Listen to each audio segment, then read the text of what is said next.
What is up, guys? Zach Ginn here.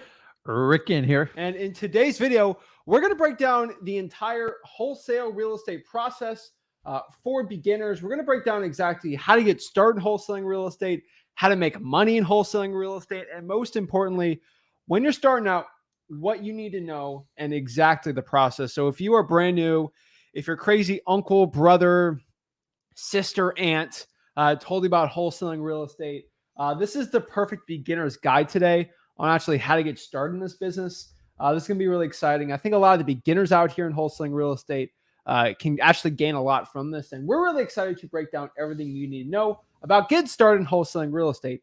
Before we break it down, do me a big favor and smash the like button, hit that subscribe button, and comment below. And we're going to break down everything about the wholesaling real estate process for beginners starting out. But before we get into it, you know what we got to do. Let's do it. We got to jack everyone up. We got to get everyone excited today to learn wholesaling real estate. So without further ado, let's get it. Woo!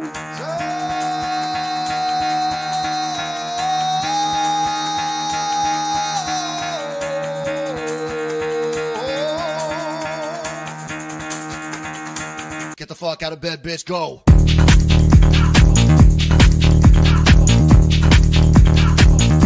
Get up, and get the guy go.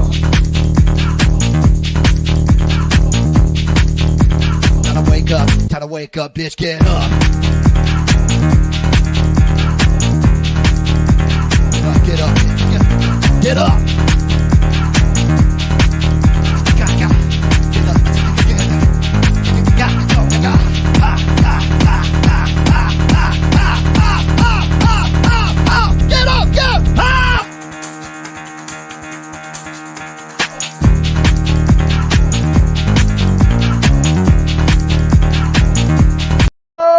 Snap. Love that. Let's get it, guys. So we're going to break down actually the wholesaling houses process, wholesaling real estate.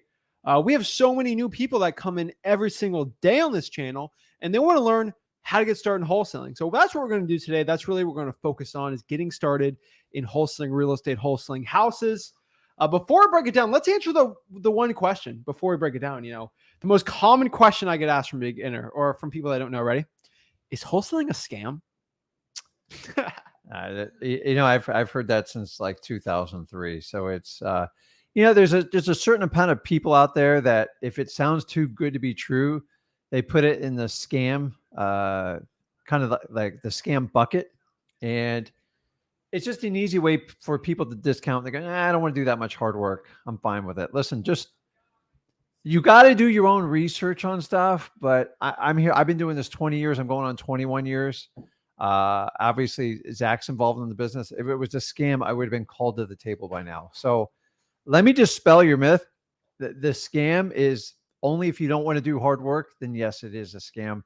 But the reality, I've been doing this 20 years plus, and I haven't found a better way to really get into real estate without starting with wholesaling. And to me, it is the fundamental principle of how to get started, how to acquire wealth, and how to get yourself financially free without a question. It's true. So a lot of people are like, is wholesaling scams and not a scam? The honest truth, wholesaling is not a scam.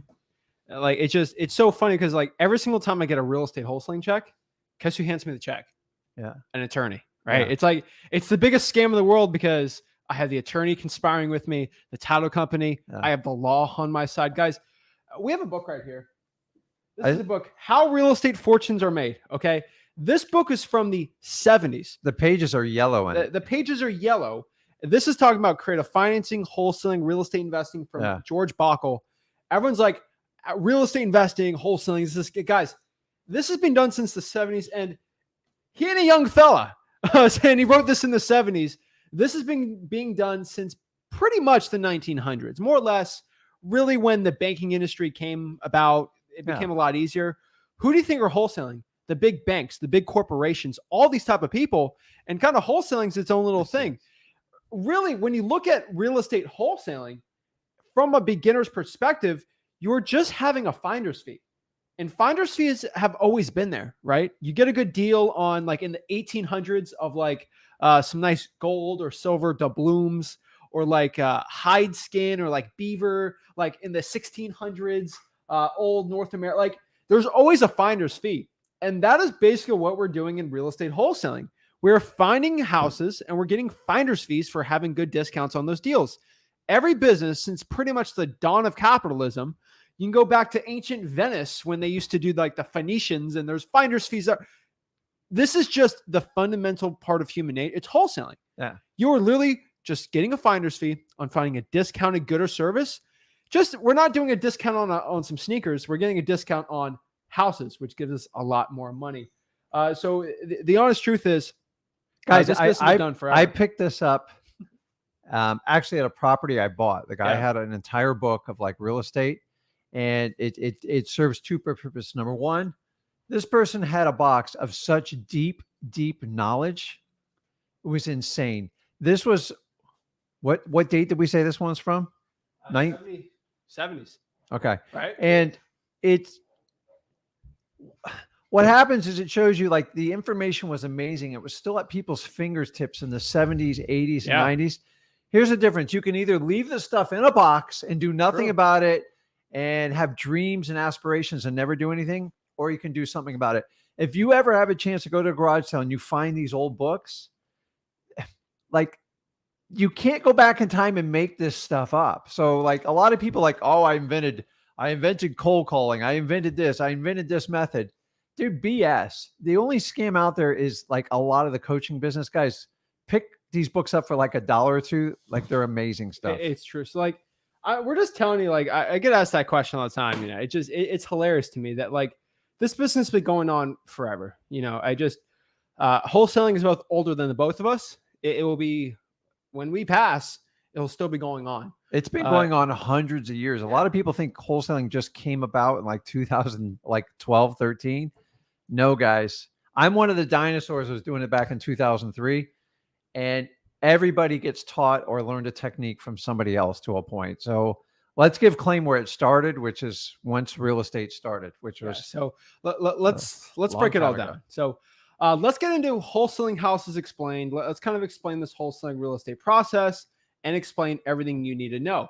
So this is our beginner's guide, more or less. So if you're starting out as a beginner in real estate wholesaling, this is going to be honestly, the best advice I give to you. I think a lot of beginners out here starting out in wholesaling, they're confused, right? They don't know how to start. They don't know what to do. They don't know the process. So we're going to bring it from the top. We're going to bring it from the top today and sort of explain the process. So let's break it all down. So what we're going to talk about wholesaling real estate. So guys, we're going to say this a million times today. So just understand, on the bottom right here is freewholesaling.com. That is our free wholesaling course. And before you're like, oh, I know what these guys are doing. This is a $3,000 course he's trying to sell me. Oh, I got him right. Here's the truth.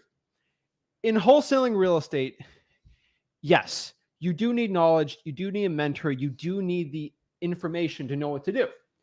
That's basically with anything though. You know, how do you get good at fishing, basketball, being good at cooking? I said, like you need a general recipe. You need general knowledge, right? Like a lot of it's with experience, but if you have zero experience, you're gonna need someone to teach you about it a little bit, right? Every great boxer had a mentor, but that only goes so far. I truly believe you need information to be successful, but you also don't need to pay for it. I think that's the biggest thing. So on the bottom right here, we have freewholesaling.com. That is our free real estate wholesaling course. So that's where we teach real estate wholesaling absolutely for free. So we're going to break down today how to start wholesaling real estate. We're going to basically break down the process, how to get your first deal, marketing, everything you need to know.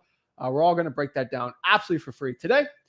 So let's kind of go over the wholesaling real estate process. I have it nice, beautifully color coordinated. That is absolutely spectacular. It is beautiful color coordination here, but this is honestly the real estate wholesaling process, right? So let's kind of break it all down. So if we go from a wholesaling deal from A to Z, right? From the beginning to the end, right? We got marketing, we have locking up the deal, finding the buyer. So this is basically the real estate wholesaling process. So let's go from the front. This might sound confusing starting out. I get it. I'm sorry if this is confusing, but this is basically it, marketing, right? In marketing, the point of it is to find distressed properties, and that's what we're doing. So in real estate wholesaling, basically how the process works is we are doing a finder's fee. So how it works is I go find somebody who wants to get rid of their house. I agree to buy their house. So let's use you as the seller. Okay. Ooh. Oh yeah. So let's say you have tall grass. You have this just second house sitting there. It's just vacant, abandoned, I right? like my house is all natural. Yeah. So I'm driving around town. I see this ugly house, just this disgusting house, right? Guess what I'm going to do? I'm going to go call you. I'll go find your phone number at truepeoplesearch.com and call you. Say, hey, are you the owner of this house? And are you interested? Yeah, I'm actually interested. I have a quick conversation with you. I'm going to go download a free contract at freewholesaling.com. I'm going to meet you at the house and I'm going to agree to buy your house for like $80,000. Okay.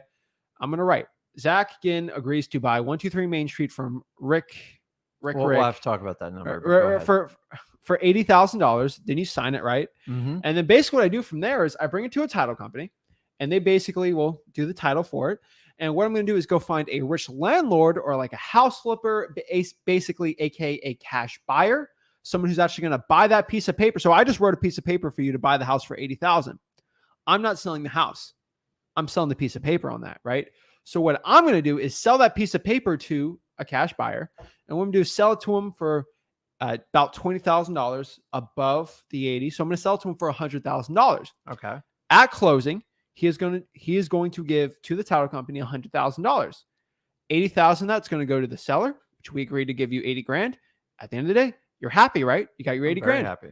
I get a nice check for $20,000 for finding the deal. That's what we mean by a finder's fee. You get paid. You get paid to find ugly houses. It's absolutely amazing. It's find me a way you get $20K in a month that easy legally without that much work. So that is the process. So if you really look at it from here, we got the marketing. So marketing, that is the way that's actually how we find distressed properties. We're going to lock up the deal. Basically, we're going to call up the seller and sign and basically agree to buy the house. We're going to go find a buyer. We're going to find an end buyer, the rich landlord house flipper, to buy the agreement for a profit. We're going to walk through the property, right? We're going to walk the buyer through, basically see and get the assignment signed. We're selling the paper on it, and then closing. There we go to the title company and get our check. That's how you do it. I have found in wholesaling real estate, there's pretty much 3 phases to it. If you really want to chop it up really easy, this is pretty much it. It is marketing, acquisitions, and dispositions. Those are the 3 phases of wholesaling. And really, people really complicate wholesaling real estate, but it all comes down to those 3 things: marketing, acquisitions, and dispositions, right? Like, we got to go find the deal. We got to go lock up the deal. Then we got to sell the deal. That is wholesaling real estate. If you really want to break it down into like 3 things, that is it, right? Yeah. And anyone who systematizes this business, you have to break down these basically 3 departments. And that's what they talk about on scaling when they do it. But like you've got to understand it, because most people, they just want to try to do everything. So like part of it, like our freewholesaling.com, was we teach you how to do marketing, because it takes time to you going from 0 to 100 miles an hour. You got to go out and find people, and it takes time. So if you wait to try to study all the material and say it takes you 6 months, I don't know if you got a job or what's going on, you kind of miss the boat. We learn much better while we do something as opposed to learning in theory. So if you take the action in the course, start with the marketing part, and then you go like this: well, I found someone. What do I do now? Well, great. Now you go on the acquisition. So the whole course is built in sequential models, and you don't have to wait to study the whole thing like we did in school. No, that's the thing. So go to the course, freewholesaling.com. It is all there. It makes it all pretty simple. Now, there's 3 phases of wholesaling, but what I've looked at marketing too, if you really want to get the nitty gritty of it, like there's only 3 ways to do marketing. There's only 3. There's 3. There's outbound marketing, right? So what is outbound marketing? Outbound marketing is basically us going after, I don't know if this is the right term, but it's quote unquote hunting, right? It's like our hunting list. We're fishing, right? Like, there's trolling for fishing, right? Like where you got the lure and you just got the bobber and then you're just waiting for it. And then there's like actively going out there and fishing or doing a deep drop or something like that. But the thing about outbound marketing is we're like hunting for the leads, right? Like we're going out there, we're finding it, right? That is one thing of marketing. Now, that is the best analogy. That is our cold calling, our SMS text blasting. We're going out there and we're finding deals, right? The key word is out. It's going out from you to the customer. So you've got to go. I don't care if it's from your computer, your phone. If you're walking doors to doors, you're going out and finding deals. That's all that means. I don't want to complicate it. No. And then there is inbound marketing. So kind of like the name is, the leads are coming to you. Correct. They're coming in like an inbox. So it's like a solicitation. So it's like me putting bait on the hook and waiting for a fish to come to me. Once I get that wiggle on the rod, then it's up to me to execute and build rapport with them and close the deal. The outbound is I'm basically going out looking for fish. And when I find one, I'm going to chuck the lure at them hard as I can. And either they bite or they don't. So everybody's got like a different opinion of what they like and stuff. I will tell you, in the long run, you will wind up doing a combo of both of these. For the most part, I don't know if I'm overstepping my boundaries here, is in the beginning, you're going to focus more on the outbound than you do on the inbound. Because number one, you're brand new and you don't know what you're doing. So you want to learn with outbound marketing. Well, the reason is outbound marketing is cheap. Like it's basically free. Inbound marketing, you're on a fixed budget, guys. So the inbound's going to cost you money. And honestly, even if you have the money, you don't know what to do with the leads anyways. And you're going to overspend and you're going to smoke through that money. No matter how much money you have in wholesaling, you have to learn the business. You have to endure the journey. You can pay somebody $100,000 to handhold you. God, please don't do that. You still have to go out and do the work regardless. And there's no shortcut. The only shortcut is if you bought in a fully functional business, and that would cost you millions. And honestly, that doesn't even work in wholesaling. Yeah. So inbound marketing, what are the strategies for inbound marketing? This can either be direct mail, right? They're coming to you. Basically another good, I've seen Facebook ads. I'm not a big fan of Facebook ads. I have never found Facebook ads to work really well, but you know why they don't work? Because the algorithm, actually, I'll say we've done Facebook ads. It was back in the olden days, 2017, 2018. You get away with a lot more then too. But on target, when we used to do Facebook ads, I used to go after a zip code and I only went after the hot zips, and it was decent. It wasn't good, but it was decent. Basically, you're not allowed to do that anymore. They made it really hard. You can't really go after iPhones, Apple. Now, this is a whole privacy thing. I don't think it's too bad, but like the problem is Facebook ads have just been terrible. SEO is okay. I think SEO is probably out of the internet fad marketing. I think that's actually the best one. I know people who do SEO that do really well. Pay-per-clicks, I'm not a big fan of. I think SEO is actually the best one, but it works. But that is a game. It's a game. It's very expensive, and it is a ginormous learning curve. And I find more consultants when it comes to SEO and PPC, and they all have the same program. Give me 6 months. Well, they got a pretty monstrous fee in that, plus the advertising. The reason I don't like Facebook is because all I hear people bragging, like, well, I'm getting leads for $10 or $12. Who cares? Nobody goes on Facebook going, okay, I'm going to sell a distressed property today. No, but what I've seen is, honestly, I think SEO is probably the best one. Still not. The problem with SEO is the algorithm changes every single, almost weekly, but monthly. Facebook is probably the worst. Facebook's the worst. So they're extreme. Unless you know what you're doing. I know some people, they live, breathe, eat it. Yeah. And they do well, but they're on top of it every single day. I can't do that. There's a long nurturing phase because even I deal with real estate agents all the time. A real estate agent is 12 to 18 months lead nurture time. That's for a freaking listing. Can you imagine a property you got to sell? And the other thing with Facebook, this is the honest truth, and no guru is ever going to tell you this. They don't like wholesalers. Like any type of complaint, anything you get. True. So they have to approve the graphic. So wholesalers got cute and tried to put like their bandit signs in the picture. And now Facebook has shut that down. Facebook shuts down text. They're smart. So the minute you think you have an edge in Facebook, you're going to get sent to the curb. Yeah. So that's inbound marketing. The best inbound marketing I've seen for your time and your money, hands down, is reverse trying for dollars. Because it's basically direct mail, but it's cheap. You're just throwing a sticky note on a house. So what is reverse drawing for dollars? It's basically when you stick a sticky note on an ugly house. I might drive by, see your ugly house. I'm going to put a sticky note right. Hey, this is Zach. I had a quick question about your property. Please give me a call back. I'm going to get a 40 to 50% response rate with that, which is 40 times better than the average direct mail. And I'm going to be talking to so many more leads than the average trying for dollars person. And it works. So if you're a beginner and you want to get into inbound marketing, that's probably going to be your best bet. So if you want leads to come to you, that's going to be your best and cheapest option. The problem is that does cost money. it's gas money, right? You got to pull a code violation, maybe go after those type of properties. So I think a mix of the two. I would say if you're starting out, I think cold calling is really good.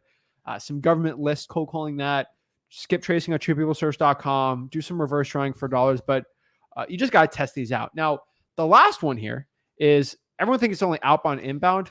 There's actually another one, this is co-wholesaling, networking, more or less. And this is just knowing people to a point. Like we do a lot of JV deals.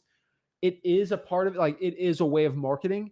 Networking, us doing videos like this is marketing to a point. Yeah. But like you're not going after leads. They're not coming to you. People are locking up leads and then coming to you after. That's great. But I think as a beginner, this is something like you got an extensive cash buyer system. But that is, I have to truthfully tell you, what are the 3 ways of marketing? Those are basically the 3 ways. There's no ifs, ands, or buts around it. That's it. And honestly, your personal situation will dictate which way you do it. Yeah. Most of you should be targeting number 1 because it's more cost effective. You'll actually learn more and you get to learn the ropes of dealing with sellers and everything. And then once you get a proficient, you can start adding some of the other stuff. So like another example, inbound would be direct mail, but I don't want you starting out with direct mail because you're probably going to outspend what you're able to do. Oh, it's like giving, we're doing a lot of fishing analogies today, but like fishing. If I gave you like a crazy fish, like let's say it's like going in a UFC match and you just came out of like high school wrestling, you're going to get, no, it's like this. You're going to get killed. If you gave me a kite rod like 5 years ago, I wouldn't know what to do with it. Right. If you gave me you still don't know what to do with it. I still don't know what to do with it. Like if you gave me, I don't know, like you gave me a bike when I was 5, like I have a bike. This is great. I don't know how to ride this thing, but it's really fun and sexy. That's the thing, a postcard, like a lot of people who are beginners in wholesale, they'll do a postcard. They'll get a hot lead. Mm-hmm. They'll fumble it, right? Like they won't know what to do with it. The problem is when you have that powerful of a weapon, which is your postcards, your direct mail, if you don't know how to do it, you're going to fail. That's why you got to go to freewholesaling.com, learn our scripts, learn exactly how to do it. But I'm just saying, like, we'll start them out with a slingshot and work our way up. Huh? Yeah, but that's the truth here, guys. So really when it comes to marketing, again, guys, it comes down to 2 things for those 2 ones, inbound and outbound marketing. It comes to lists and your marketing channel. Lists come down to 2 things also. There's free lists and paid lists. I really try to dumb down and simplify this for everybody because I think in a dumbed down way. I like to dumb down everything and really think of it from a simple way. Maybe that's how my brain works. I don't know why. But once I simplify things, it makes it a lot easier for me to understand it. Mm-hmm. So that's the way I'm conveying this information to you. So lists. First thing's lists. There's free lists and paid lists. What's a free list? Which we'll break that down on the next slide. But paid lists are lists you got to pay for. There's free marketing. But really, if you want to wholesale and you don't have any money and you want to start marketing, getting lists and marketing channels, it all comes down to 2 simple things. That's basically it. There's only 2 lists that cost $0 in wholesaling real estate. There's only 2. And it sounds like a crazy statement, but it's true. There are government lists, right? And there are hunting lists. That's it, right? There are hunting lists or government lists. And I've said this like a month ago before, and I kind of want to say it one more time, but like there's government lists. These are lists that you get from the government that cost $0. Mm-hmm. Literally, you just go up to your county government. You go to the clerk of the court, you go to the code enforcement department, you go to the fire department, you go to the utility. Like think of your government and then go to the website and see all the little departments. This is kind of weird, but like every single one of those little departments have leads. So I go to code enforcement, they have the code violation list. I go to fire damage properties, I go to the fire department, fire damage properties. I go to the utility department. Guess what happens when people don't pay their public utilities? They get the list. I'm a tax-paying citizen. I can get this information. Guess what? I go to the stinking sheriff's office. Yeah. I'll get the arrest record list. Clerk of the court, I get the probate list. Guys, your government is sitting there just pulling amazing leads for you. And you have to be going after it. It's amazing that nobody ever talks about these lists besides us. And a lot of people getting their first, second, third, fourth deal are all getting it from government lists. Absolutely amazing. No guru talks about it. Yeah, so the reason most coaches and gurus don't talk about it because it takes away the secret. Like the secret is all good deals come from some sort of distress. So if they're going to derive at the government level, meaning they went up on a county or city list, why don't you just go directly to the source? But We've all gotten a little bit spoiled with the technology, like me included to a point. And I'm just telling you, if the pill sounds too magical, it most likely is. Yeah. All these softwares you guys are seeing I'm telling you, other than the basic ones we recommend, like you don't need them. Like they're such fluff. It's a waste of time. You can manipulate data however you want. I will tell you this. The one thing in wholesaling you can't spend too much time on, you can disagree with me or not, is building your list. I don't care if you go on the listrei.com, you get government lists. You should spend a lot of your time studying lists. That's how I became so good at marketing, because once you pick your list and then you go out and pick your median to market it, you're going to get feedback, and some's going to be good and some's going to be bad. And then you're going to have to make adjustments. And you're going to say, hey, well, that worked, or that was terrible. Because what happens in my market's not necessarily going to work in your market. There's no one coach or guru that can tell you this is how it works across the country. All real estate is localized. Okay. And that's the one thing you guys have to take ownership of that. But these lists, everyone acts like it's a big secret. It's no big secret. Get your list figured out, look at the data and adjust, and spend a lot of time studying lists. You cannot, in my opinion, overdo list, because list is where all your prospects derive from. And if that's not right, you will never find a motivated seller. So and honestly, just practicing on talking with sellers, those two things you cannot spend enough time, especially in your first 90 days. I agree. You have to spend the time to get better at this. Yeah. And how do you get better at pulling lists? By pulling lists. Lists. And just understanding them. Experience is one of the best teachers out. Guys, you can go watch every video I've ever had in the history. That'd be a lot. But it still won't make you an expert. You have to actually take in the action. Yeah. You can watch all the videos you want. You've got to actually put in the work and take in the action. I used to, in the beginning, I used to spend, I'm not even kidding you, 3-4 hours working on a list. I would gosh. So I had to make every dollar count, like a lot of you on this live. And it's like, I didn't have room to make a mistake. I only had a couple $100. So I'm like, okay, I got to do this. And then I would adjust it and just adjust 20, 30 people to maximize like my target market. And you can't spend too much time doing it. I'm here to tell you.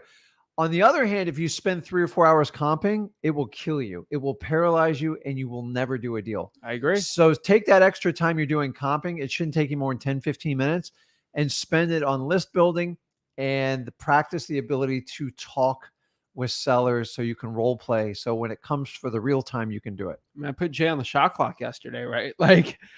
Sometimes you got to just quit the amount of time you're spending on the comping and just go, We're doing college shot clock or pro? Pro.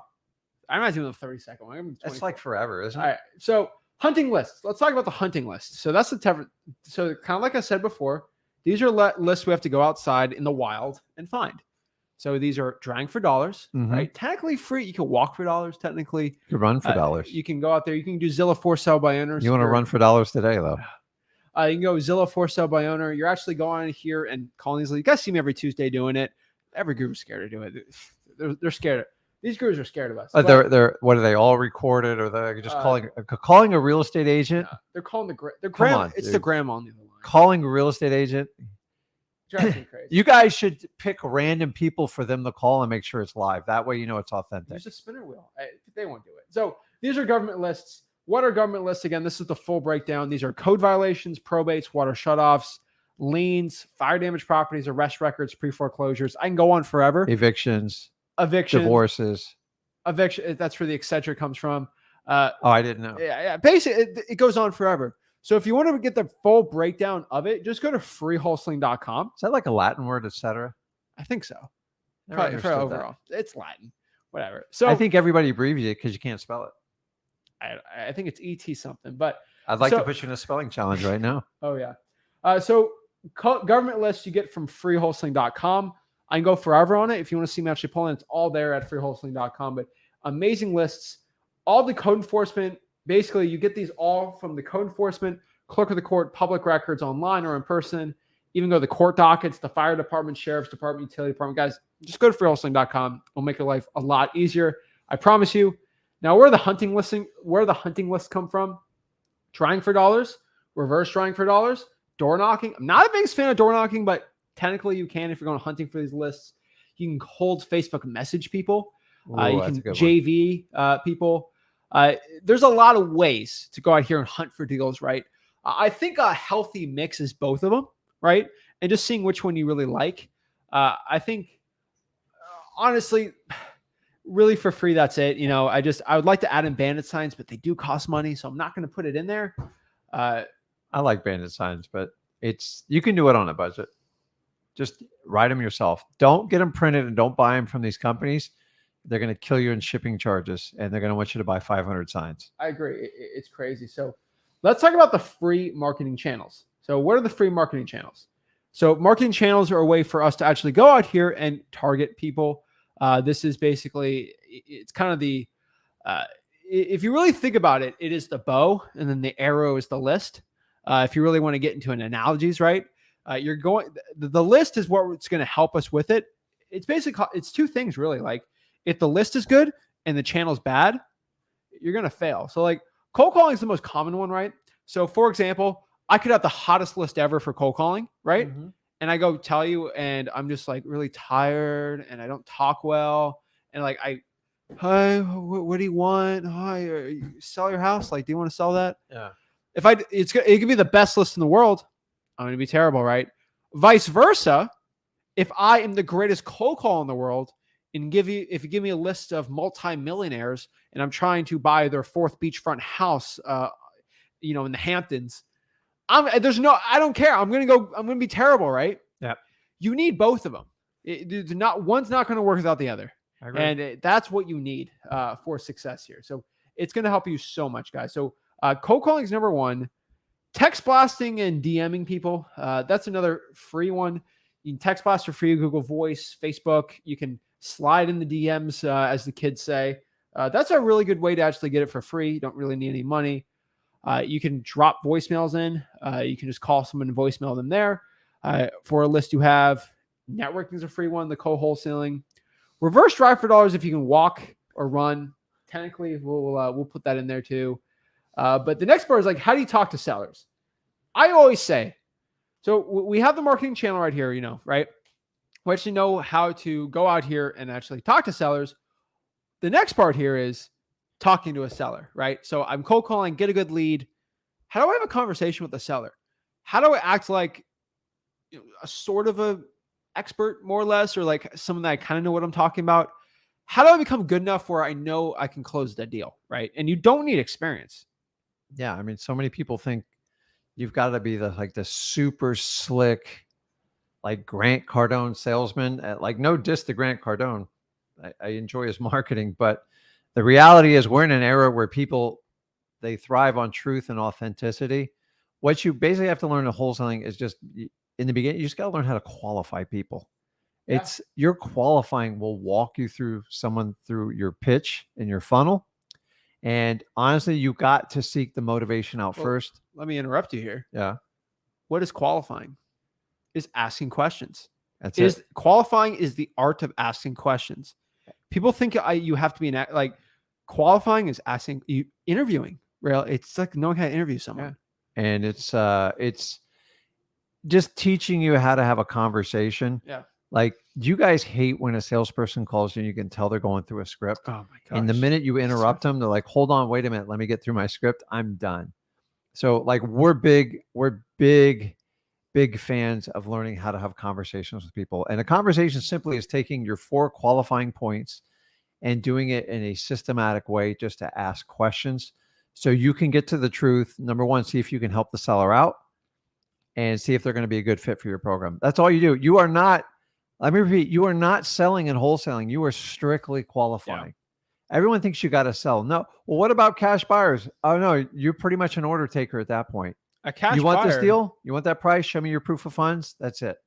End of story. It's just a business transaction. Like, yeah, have you ever gone to Walmart or like Sam's Club or like any grocery store, Trader Joe's? Do you think they're going out here and telling you need to buy this tomato? No. It's there. You're hungry? Yeah. Take it. Cash buyers are hungry for deals. They're constantly making rental income. You don't see the person at the grocery store acting like a car salesman, and they sell a lot. Yeah. Try negotiating at like Home Depot on that scanner machine Oh and go, I don't gosh. like that price. It's 250. just $23.94. I'll give you $10. And like, you're just like wasting your, that's how I treat cash buyers. I'm just like, here's the Yeah. price, take it or leave. If not, I got somebody else to take it for it. That's That's it. On the other side, all you are is qualifying and have a conversation. So if you're like, I'm not sure if wholesaling is for me because I'm not this great slick salesman. Perfect. You're perfect for wholesaling. People want to know that you're paying attention, you're authentic, and you're telling them the truth, which is what we do. But they're like, Zach, you're lying. You have to be this great salesperson. You don't. You can't. I go live every Tuesday and I do cold calling, Yeah. right? And I did 2 really good price commitments Tuesday, right? And I got all these closings. I was able to close sellers. Not once I acted like a salesperson. I did actually a couple of good sales moves, but that's just because it's a little more advanced. But I always talk from the same perspective. Hey, I'm looking to buy your house. Me and my partner. And That's here's a little secret. I've had people work for me and people I've known in this business. If they're truly slick, like used car salesmen, like they use those slimy, like rough lines, they never last in this business because you wind up pissing off so many people and like you're just not authentic. And they actually wind up working so much harder. They go into another business. So I'm here just being yourself is what we need in wholesaling. You can't be the next Zach, Rick, the Grant Cardone. It doesn't work. God made only one of you, and you've got to accentuate it and do what you have. Trying to change who you are as a person unless you need to, it doesn't work in wholesaling. People, I mean, I always tell you, like, you look at those Grant Cardone videos, he's selling information. So those are hard sales. Yeah. You know, when you're doing real estate, like you look at the best realtors, like let's use Ryan Serhant, right? Yeah. Have you, like, you've seen him on his listing appointments, like they're televised. He's not like, do it now. Like he's to the point. He's personable, but guess how he sells? His reputation pretty much precedes him, right? Yeah. And that's really like, he's not a slick sales, like he's just very good at selling it, but like, you don't have to be this expert at it. You just have to have conversations and care. So we break it down here. How do you become good? Act like you're buying a car. And why do I always say act like you're buying a car?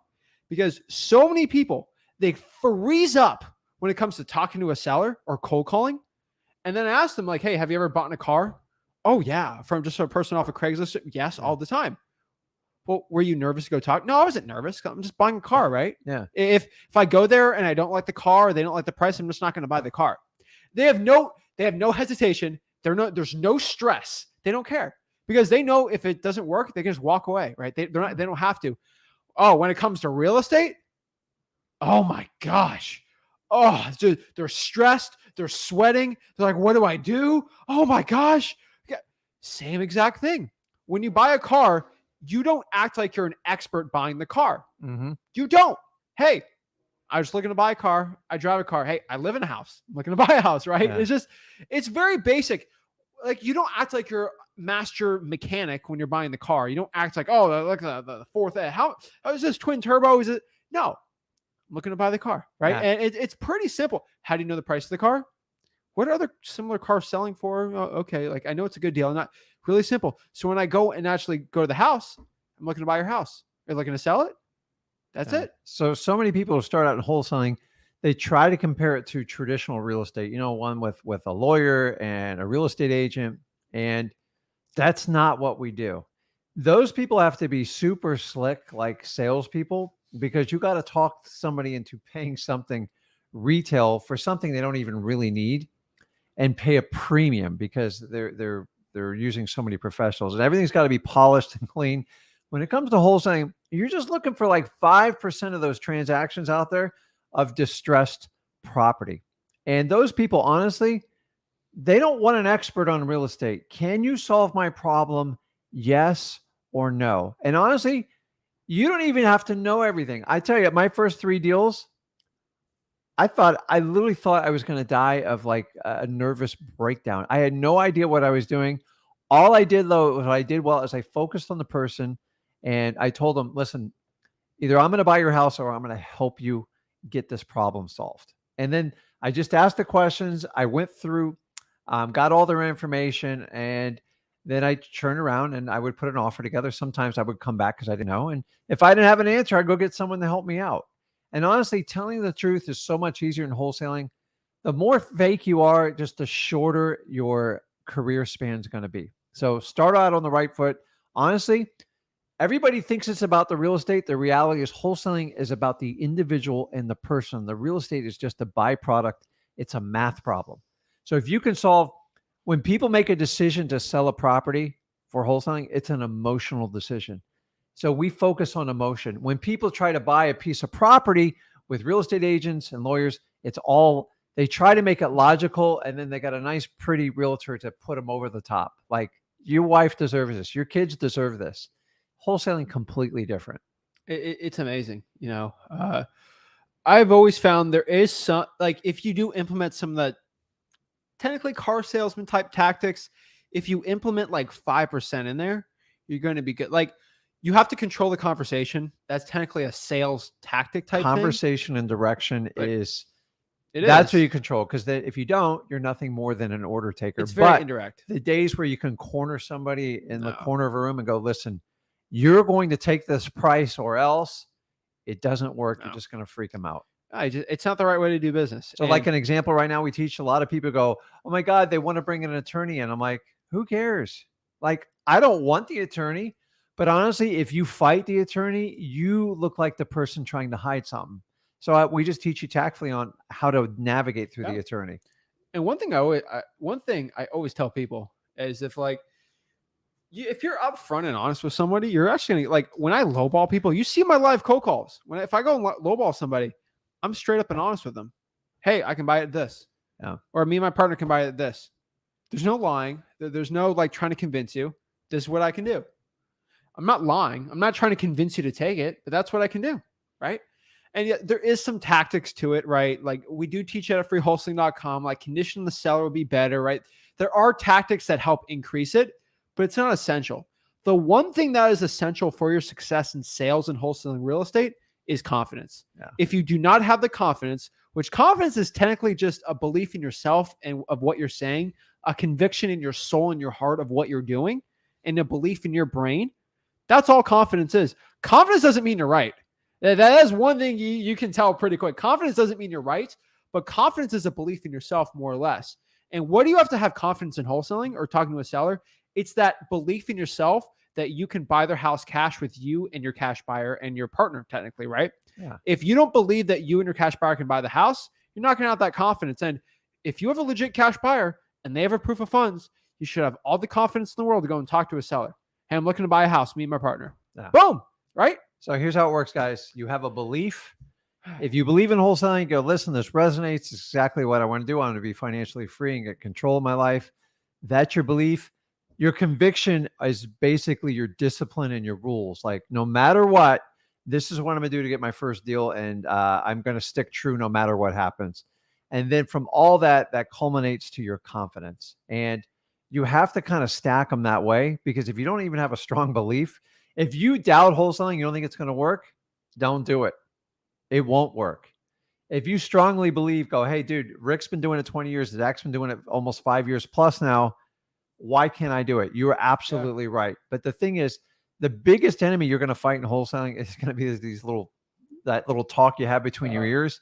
We've all had it. You know exactly what I'm talking about, and you have to fight it. So one little secret I do with people, you can put your belief, your conviction, whatever you want, your confidence, and put it on your bathroom mirror and just write it on. I apologize now for significant others, but use an erasable marker, not a permanent Sharpie, and just write it out. And here's the thing is, every one of you look in the bathroom mirror every morning. You can't avoid it. I'll tell you this right now. I'll say it. When I was 5 or 6, it was on there, right? Like, it's it was weird. Well, it's weird. The problem is when your daughter gets a hold of the marker, it's like, yeah, but like, he's saying this right now. I can tell you, when I was 5 or 6, he had it on this thing. Like, it was there. But I did it. It was on his bathroom. It was fitness weird. Goals. I did it with weight, and I did it with my business because, man, I gotta tell you, there's some rough days. Like, it doesn't, like, life happens, and I know that. So the idea is when you get up in the morning, you have to go, okay, this is what I'm doing. I'm going to contact 25 sellers today, no matter what happens by noon. And I just kind of back it up. I probably make all my notes on my computer and you always write it down. Right. I'm an old school. That's probably why. I have to write stuff because there's some sort of connection to like my nervous system.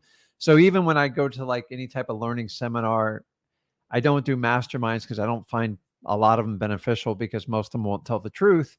is I write it and then I'll transcribe it and put it in a computer. That's just how I learned it. This guy, I don't know how that brain works, I just man. memorize it. I'm just slow, but that's like when you ride it, a lot of times it burns in your brain. If it works that way and it helps you out, do it. Whatever like makes your boat float. But like you got to have like some clear cut stuff.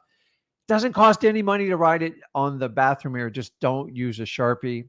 My daughter got a hold of Sharpie on it once, and I don't want to tell you what you got to do to remove it. But one thing I could tell you about starting out in wholesaling, because I remember dealing with you when I was starting out wholesaling, right? It seemed like when I talked to you as a beginner, you knew everything. Like you were the expert of like you knew everything, right? And I think a lot of kids think about their father or their mother or their parent, like they know everything. Mm-hmm. Now me doing thousands of real estate wholesaling deals, coming and looking at you now, the more deals I do, I realize that I don't know anything. You don't know anything. We don't know anything like special about wholesaling. Yeah. But the one thing I have figured out is you've done it a lot. And you know what most likely is going to happen, but you don't know everything. We don't know next year what marketing list is going to work or not, but we're going to test them all out and see, right? Like that's the one thing I've noticed. It's like, when we've been through a couple weird real estate cycles, my past 5 years together with you and me, you didn't know it was going to happen. No, I'm clueless. No, obviously we don't know though, but we kept testing things out and we figured out what worked. I think that's one thing you got to understand. Like you can listen to us all day, like technically experts on wholesaling. It feels weird to say that, but like, we're not going to know what exactly is going to work in your market. You have to test it out and see it. Yeah. I know people that try bandit signs, terrible. And I know people that try bandit signs in their market, like Memphis, and it works well. It's all dependent on you. We can give you our best advice for it, but really you got to take the action. And it's very, very localized. So like one of the great tools you can use is at Wholesaling Houses for Real, our Facebook group. Probably the most interactive group in wholesaling. And because we monitor, we keep all the junk out of there so you can actually have useful conversations. But keep in mind, it's a great opinion because it's it's filtered of all the spam and the trash. But just because somebody types it on the internet doesn't make it solely true. And you can't make a decision based on people's opinion. I had to remove a comment on last the internet. week. Yeah. Real estate in Florida, wholesaling in Florida is illegal. I'm like, delete. Yeah. Guys, it just... Who's coming up with this stuff? It's hilarious. I got Mark Zuckerberg here. So like we try to remove the stuff that's just 100% false and it's not going to get you there, but we can't do it perfectly. So it's, guys, use it. It's a great tool because I don't know any other Facebook group where you can get this level of interaction and actually get the truth. It's not perfect, but you can get a pretty good consensus. And me and Zach are in there every day. And just it's like being looking in a at room everything digitally, because you can't be in a room with people that just wholesale. Like it's really hard to get in a room of 50,000 people that just wholesale. It'll be really fun to do something like that, but it costs so much money to be able to do that. But here's the cool part: you can go in a little room of 60,000 people, ask questions, comment about stuff, have a community of active wholesalers that are getting better every day. That, in my humble opinion, are getting really good wholesaling information. That's what I think. I think you think that too. No, That's why I'm telling you right now, you're watching this live stream. You need to be watching this live, because not just so you watch us live, because we could spell our coffees, and then it could go everywhere, and that's fun. And well, that never happens on this show. It always happens. It never happened. I have never spilled the coffee. The most important part about watching us live, besides being able to experience the intro, which is the greatest part of the live, obviously, the best part, is you're in the comments right now. I can talk to anyone in the comments. Like I can network with the people in the comments. Honestly, what I'll be doing right now, if I want to start JVing, hey, this is Zach. I'm a beginner. I don't know anything about wholesaling, but I want to start. Who is in Western North Carolina that wants to talk with me, right? Like you can do that. And that's the greatest part. You can network because everybody watching this right now is actively trying to become better. And you are who you are associate with. Mm-hmm. This isn't 1994 anymore, right? You can associate with people on the internet. It's fun. Like nobody can, like, you can be best friends with people. Dude, I'm a dinosaur that does it. So it's like, I came from a world, ready for this? I'll show my age now. Oh no. I came from a world with no cell phones and no internet. So it's like, and honestly, there's some huge advantages because if you knew how to network, you dominated because nobody else would do it. And go in the comments, guys. Like I'm talking like people that are actively doing deals, that talk to sellers, that like you can just get stuff. Like I know Jason, he said the dog spilled the coffee, right? That's a funny See? one. But Jason's in South Carolina. He's doing good. Like, talk to him. There's so many great people that you get to network in the Facebook group, but also in the live chat right now. Yeah. Most active on YouTube. So I would tell you, I would probably watch the live streams on YouTube. That's just, there's the least amount of spam on there. But honestly, there's so much great networking opportunities. And for starting out, it's really fun because you can be with someone who's like really close to, like really like lives like, I don't know, 15 minutes from you, that's actually still watching this stuff. What's the story you had today about, you were buying some multifamily deal, right? Or there's an inspection and somebody like knew who you were. Oh yeah. Yeah, like no, I'm buying a commercial unit, and we've had a bit of we had a bit of an issue on it. So it's like, anyways, not to get into it, but someone's like, oh yeah, my husband like saw you on the internet or something like that. It's just kind of funny. And it's like local, which is really cool. Didn't she say like, are you Flip with Rick? So it's like, oh my God. I get that. Like, are you the guy? Like, I go, yeah, I am Rick. So it's, guys, I really enjoy this business. And honestly, if I didn't take the leaps and bounds with Zach to do the internet, like I would just affect my local community, which is great. But the power of technology and now with what we're doing and the people we can help all over the United States and really bring you the message of wholesaling and uncomplicate it and take all these layers of BS off of it for you and just get you started, make your first 100 grand. Honestly, I give it to technology. I also give it to this guy's work ethic. And I said, we're here to change wholesaling. The way I learned wholesaling, I don't want anyone to have to experience that crap. I had to seek so many people out. And honestly, I didn't have a lot of money. And when I would give somebody my hard-earned money and find out in like 2 weeks, they're a complete con artist. And by the way, it still goes on now even worse. But this is true. But I do want to say one thing, because we're getting the community stuff like that. There are crazy spam bots out here. And you guys know what we're talking about. I don't want to say the word on here, but if I'm telling you to go purchase a coin or do something on the internet or want money from you, and it's like, it says Zach Ginn, but there's 2 H's, it is a fake account. FYI, everyone who DMs me knows it's very hard to reach me via DM. I'm not actively DMing you. I am not. Okay. We're not doing that. I'm not. So there's probably 50 fake bots being done a day of me and him, of just saying, hey, I know this really cool thing. What's your WhatsApp?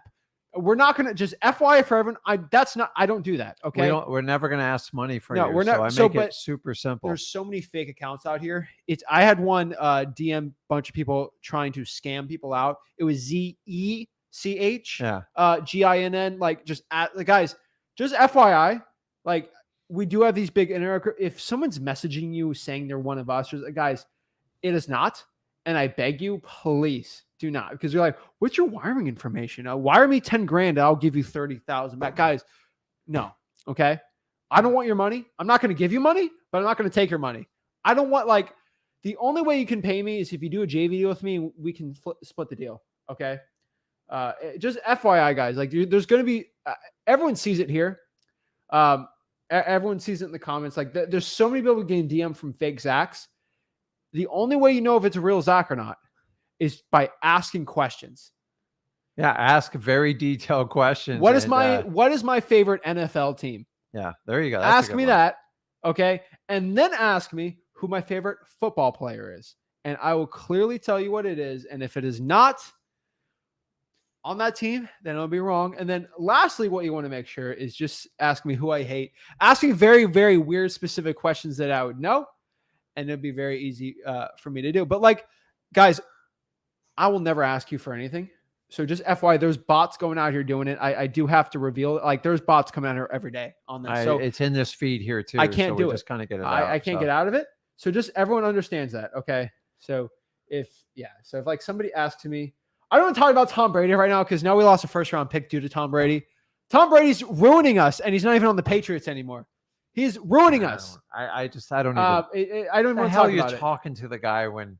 I don't want to talk about it. He don't ever come to Miami because I've watched that train wreck. So that's just great. So FYI, guys, we have a great community. I would go to freewholesaling.com. I would go in the live chat. I would do it. It's an amazing club to be in. We love it. And that's what we have to say. So let's get back into this. how to talk to sellers. You got to act like you're buying a car. How do you find cash buyers? That's the last one. There's 3 ways to find cash buyers in wholesaling real estate. There's technically more than 3 ways, but there are 3 main ways to find cash buyers, I would say, for a beginner. Number 1, cold call your Facebook groups. Okay. So go into Facebook groups, get their phone numbers, and then cold call cash buyers in there. Use our scripts at freewholesaling.com, ask the right questions, get a proof of funds, cold call cash sales to get it like listori.com. Then lastly, cold call the 4 rents. That's the best way to find cash buyers. Like go to Zillow, go to 4 rents. That is hands down the best way to find cash buyers. Right? I mean, honestly, that's the easy part of wholesaling. That is, but it's still a problem a lot of people have.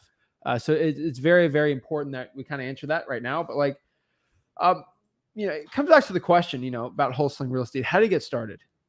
You just got to start. I'm just telling you, just don't sit there and study it. Like I told you, I bought a house with probably 50 of the best, like some of the best classic wholesaling, flipping books. And like here at the end of the day, I'm buying it from the sky. It's just like, it was just a weird moment for me.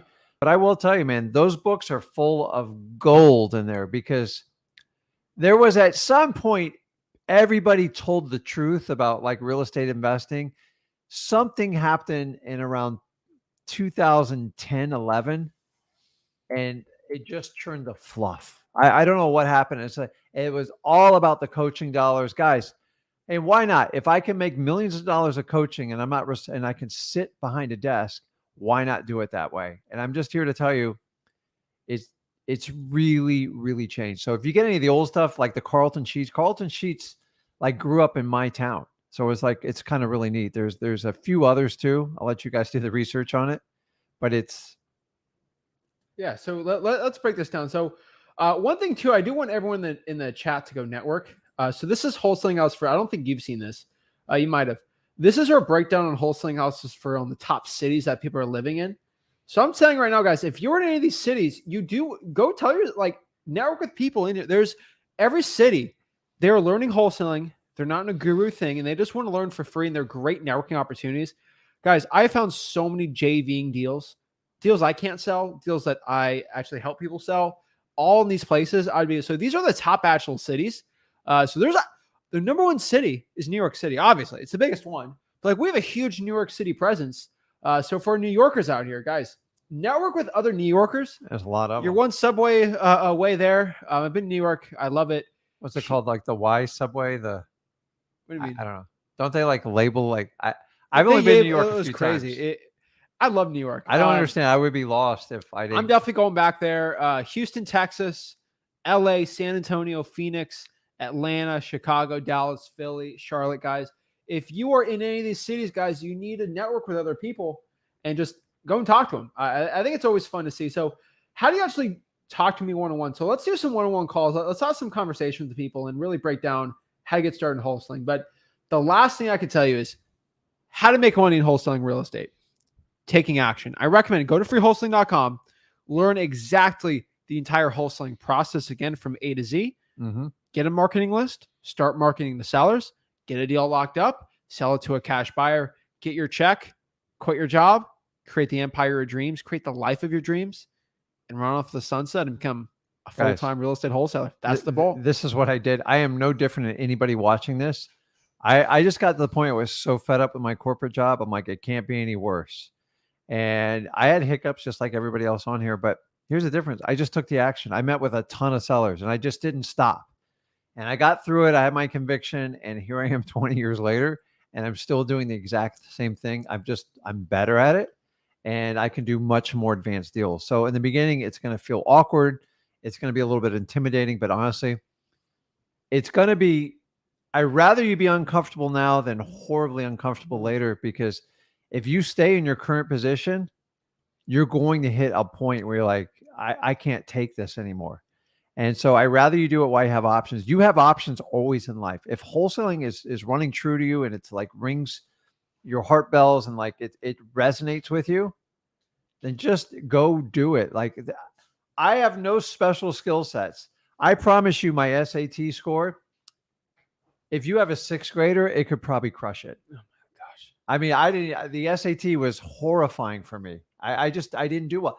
I was never a good student. I was just a hyper kid. I drove my parents nuts, and I just learned differently. You're And still a hyper kid. I'm very hyper. I'm ADHD. That's why I constantly, I love to work out. I love to be active outdoors. I love to do things. And then like when when I'm hyper focused, when I'm working on a deal, like I am all in. Like I know everything about that seller. I know every move they make. I know every hand gesture they make. I know their tonality.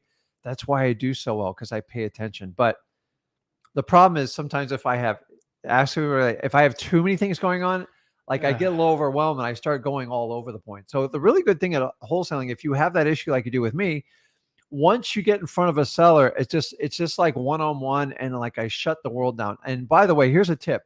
Don't bring your cell phone in when you meet with sellers. We can have it in your pocket. Emergencies. But But honestly, it's a distraction. If you look at that cell phone once, you deserve to lose the deal. Yeah, I've only looked at my cell phone. Because you know what I say to people when they meet with me, if they take the time and they just constantly look at their phone and go, do you have somewhere more important to be? And it ticks me off. I know it ticks you off. It's ridiculous. It's a respect thing. Actually, like during Thanksgiving, like I get ticked. Oh, probably families watch. I'm going to get in trouble. This year, I'm telling you, I'm having a basket and you have to put your cell phone in it, and I'm putting it in another room. Joke's on you. I get to watch the Cowboys lose every time, so I don't even need my phone. I know, but like honestly, you can't do like 3 hours with family without looking at your like Instagram or like whatever. It's like, we are so addicted as a society, and it's like, I'm sorry to my Dallas people. I had to put in that joke in there because they lose every time, or if it's in the playoffs. But I'm never on my phone. I'm always watching football. Who's the quarterback for the Cowboys these days? Dak. He's still there? Yes, he's actually really good. I thought Romo. No. They need to bring Romo back. No.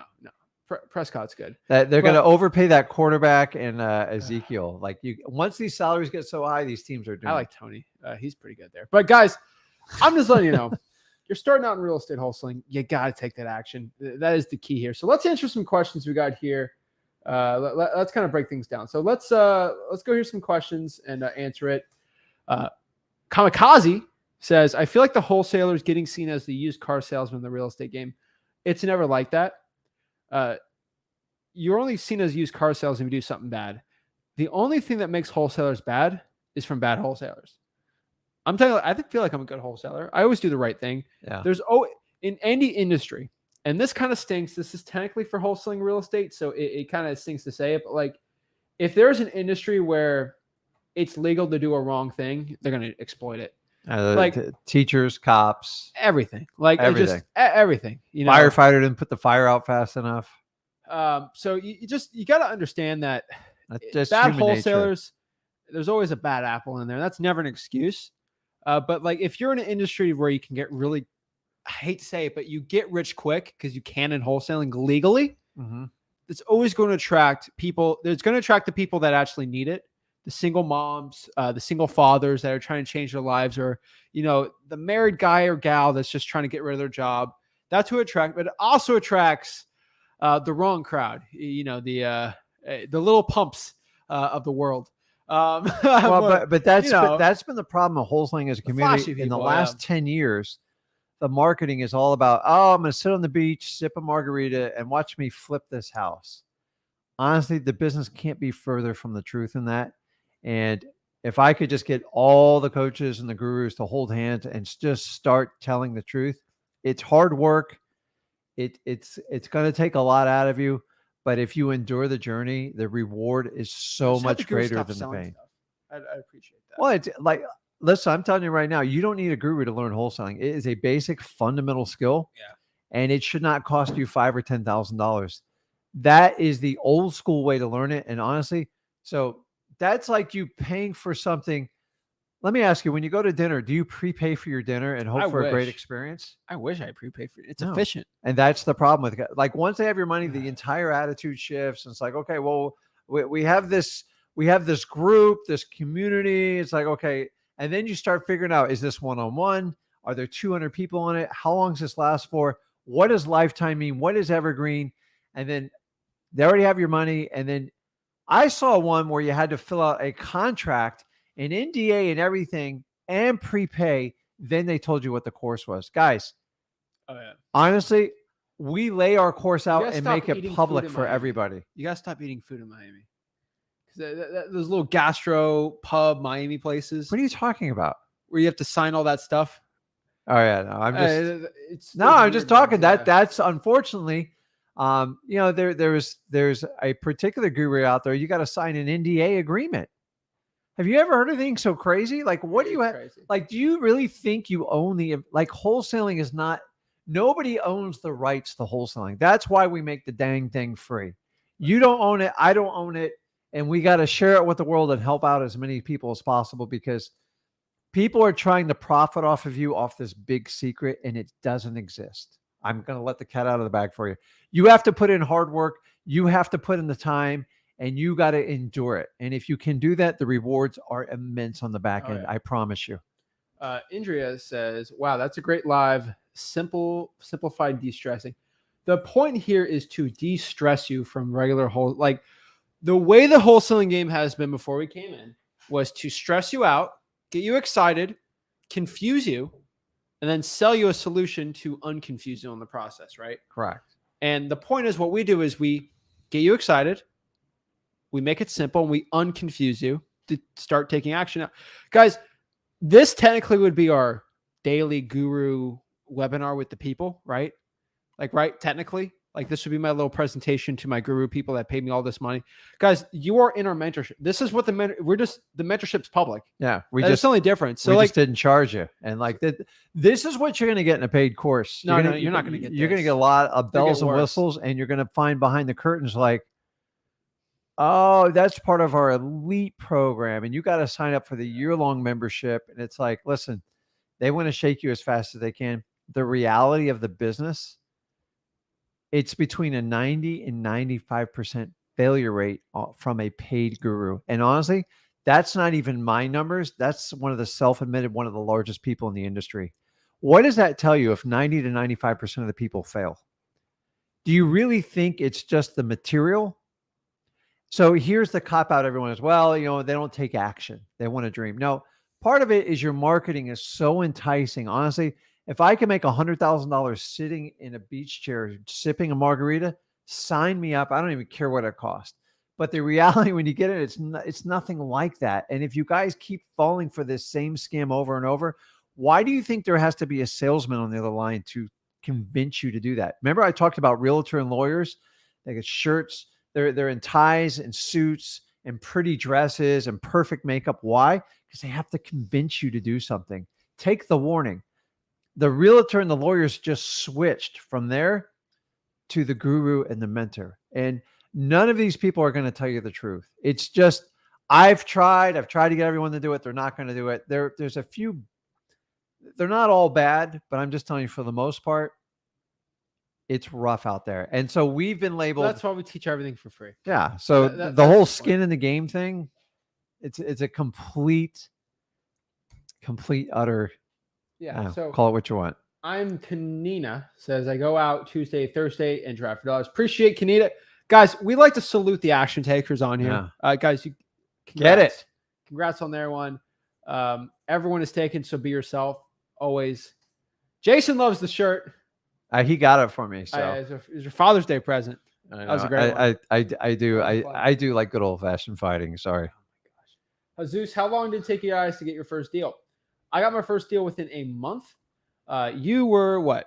A few months. Few months. Yeah. So you took forever, but that's okay. I did. I got it. I got it from realtors. I got my first few deals from realtors, and then I went on the bandit sign mission, and I switched over to direct mail. It's crazy. So, Juan Oga says, "Thank you so much, guys. We're Twitch streamers. We're just streaming on Twitch. It's great. We're like Twitch streamers over here. It's crazy that we get a lot of people off of Twitch, but hey, it's cool. We're the only wholesalers on Twitch. Big ups for the UFC shirt. We're loving it. We'll get your predictions. I think it's only come to Florida once. I think it was like Jacksonville. No, they're twice a year or something. It's up to Ogle. This is my first live in Philly. Awesome. Congrats. You're in a great market. That's why, what Michael Jordan always says. He's like, he always gives us all because he knows that somebody, they saved all their money to go to the game. And this is their only time they get to see the Michael Jordan. Yeah. And so he always has to put on a show. Why do you think we always have to be on our A game, giving the best info ever? Because sometimes this is your first live ever. We have to make sure that your first live is the most memorable one out there. So you get hooked on to knowing how information is free, and it's great. So I love it. I love always seeing that. I always love being on my A game for everyone else. So I appreciate it. So JD, what is up? Awesome. Thanks for the motivation. What's your number one real estate book recommendation? Now, I'm not the biggest book person per se. I've learned more from action, but there's some good books out there.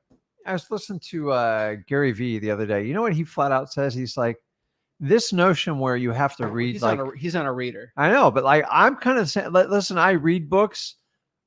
A lot of you like me, like I got to be forced to read a book other than something I really want to read.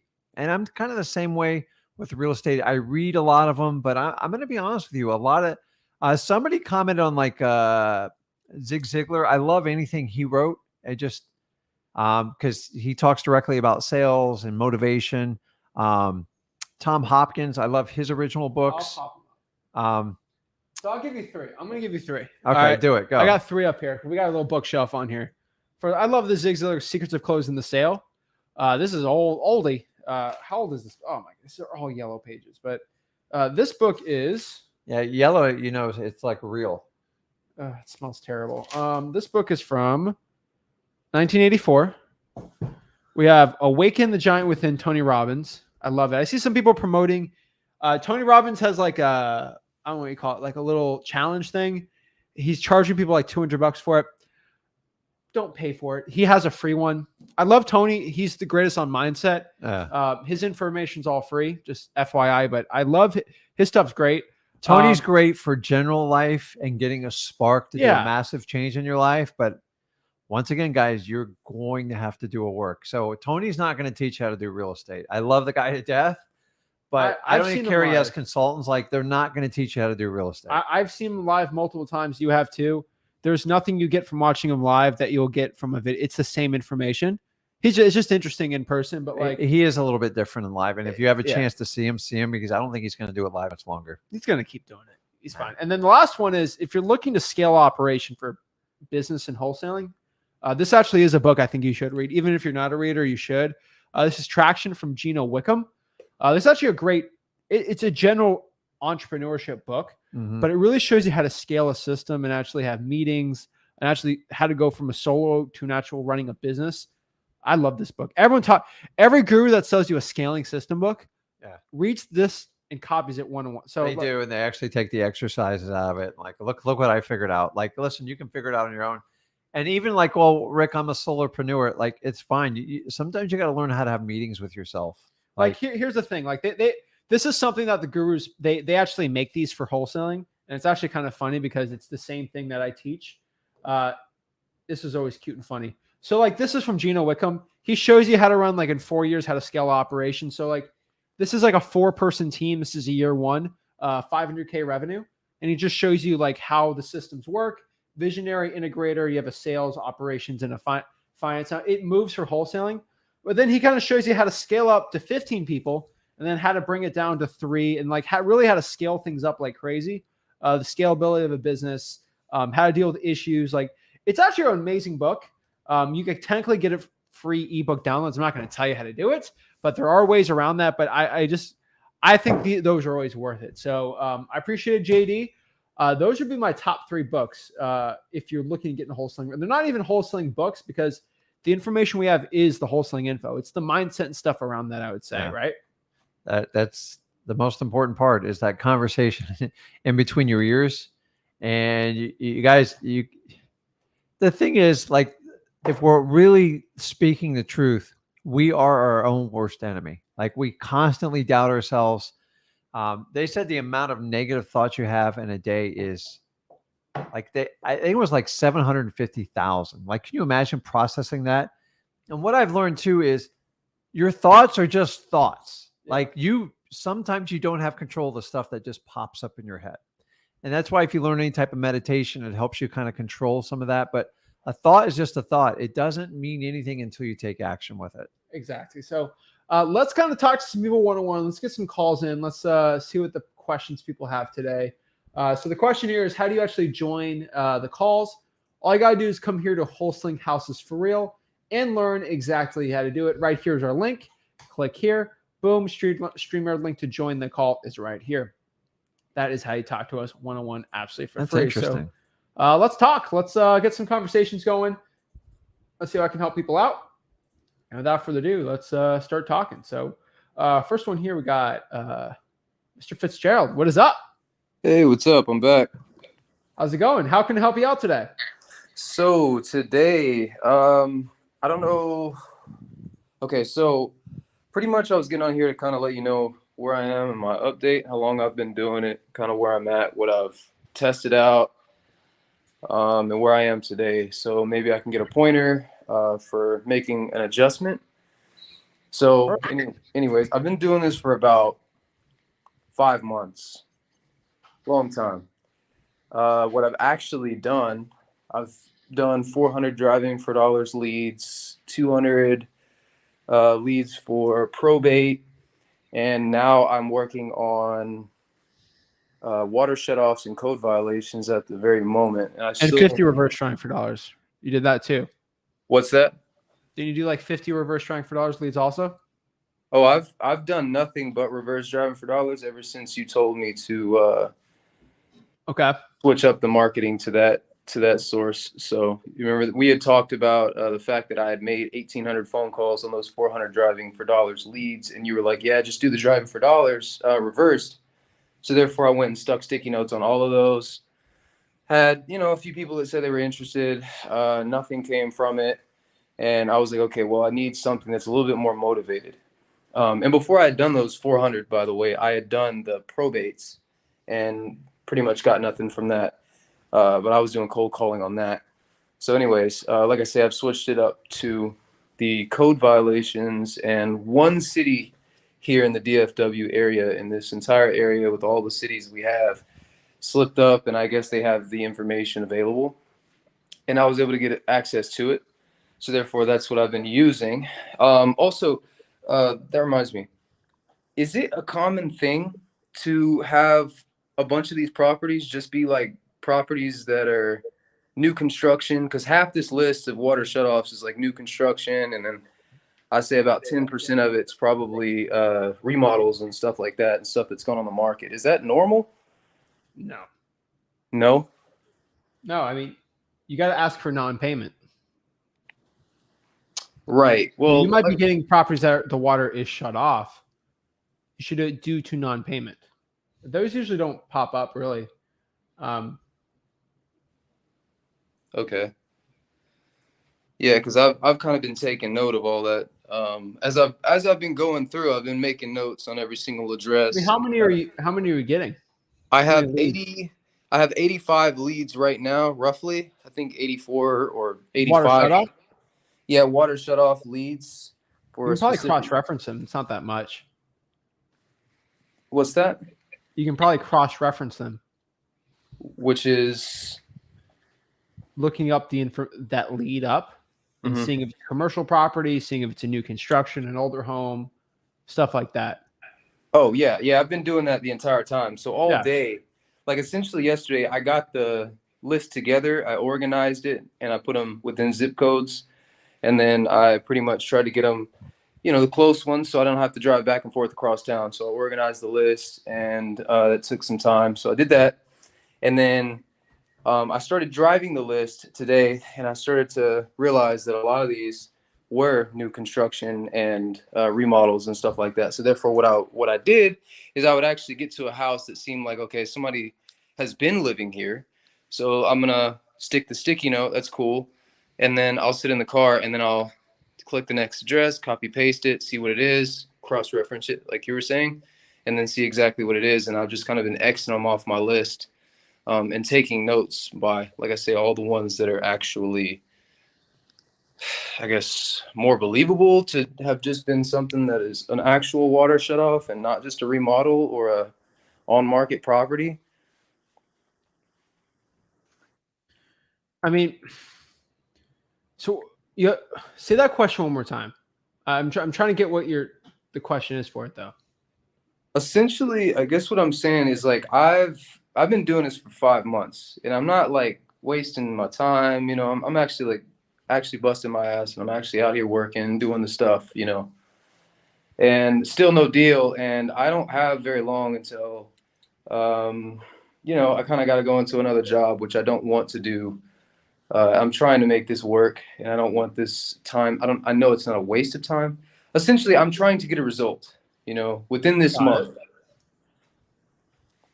Okay. And this is the 6th month that I'm working on this. This would be number 6. Got it. Okay.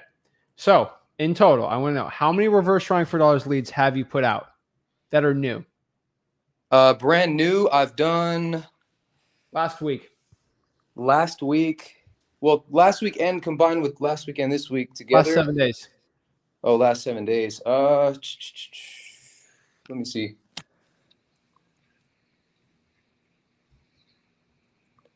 70.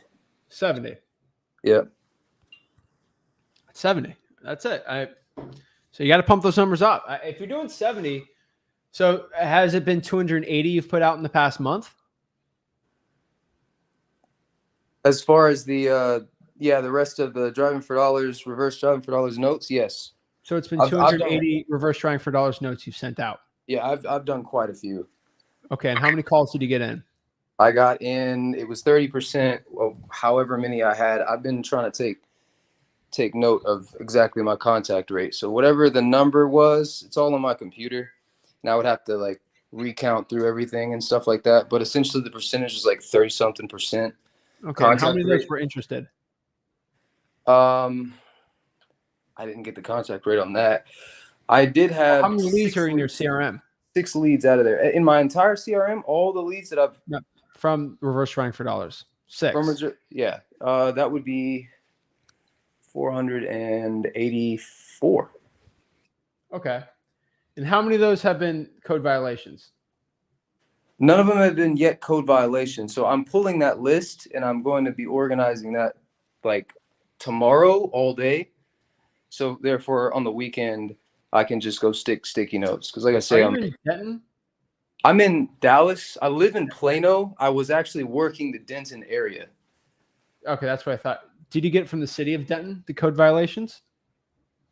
No, I have not yet, but that's Why? what I'll be doing tomorrow. Okay, what about the city of Plano? City of Plano, it's a really high-end area. I don't know if that's going to make a difference, but I had heard before that you were you need to stay in that. I've got it written down on my board, 275 to 500K range. Okay, there's still deals there though, man. Okay. If you live there, you're right there. You should be doing them. Right. I'm not opposed to all the code violations. Anything within pretty much an hour distance, all the cities and counties, go pull it. Yeah. Okay. What county is Plano in? Collins County. Have you gotten the Collins County code enforcement? I have not. So that's what I'm saying. I have not yet pulled the code violations, but I've done probates, driving for dollars, and water shutoffs for the cities that gave it to me. So the cities that don't give it to you, those are the ones you have to work hard on getting. And once you get them, another wholesaler is going to get them. That's going to be a very motivated list. So they were telling me, code enforcement, all of them, water shutoffs, all of them, fire damage properties, all of them. You just got to keep going down the list and keep marketing. It's all a percentage. Yeah, you're going through the process. So I understand it's 5 months into it. So you've learned a lot while doing it. But on the driving for dollars, how many are you collecting per week doing that? 70. Per week? 70. Okay. 70 is a good amount, but you got to start doing them on code violations also. Probate's going to be the slow play. It's yeah. It just takes time. It takes time. I tell people it takes time. It can take up to a year to get a deal in probate because there's only so many leads you go in it. So if you're pushing how to get a result after 6 months, you just, I know you don't want to hear this. You just got to increase your opportunities. There's no easy way to tell you this. You have to have as many opportunities as humanly possible. Let me ask you a question. How many appointments have you gone on this past month? I've gone on 3 appointments within the last 30 days. Okay. And what happened with those?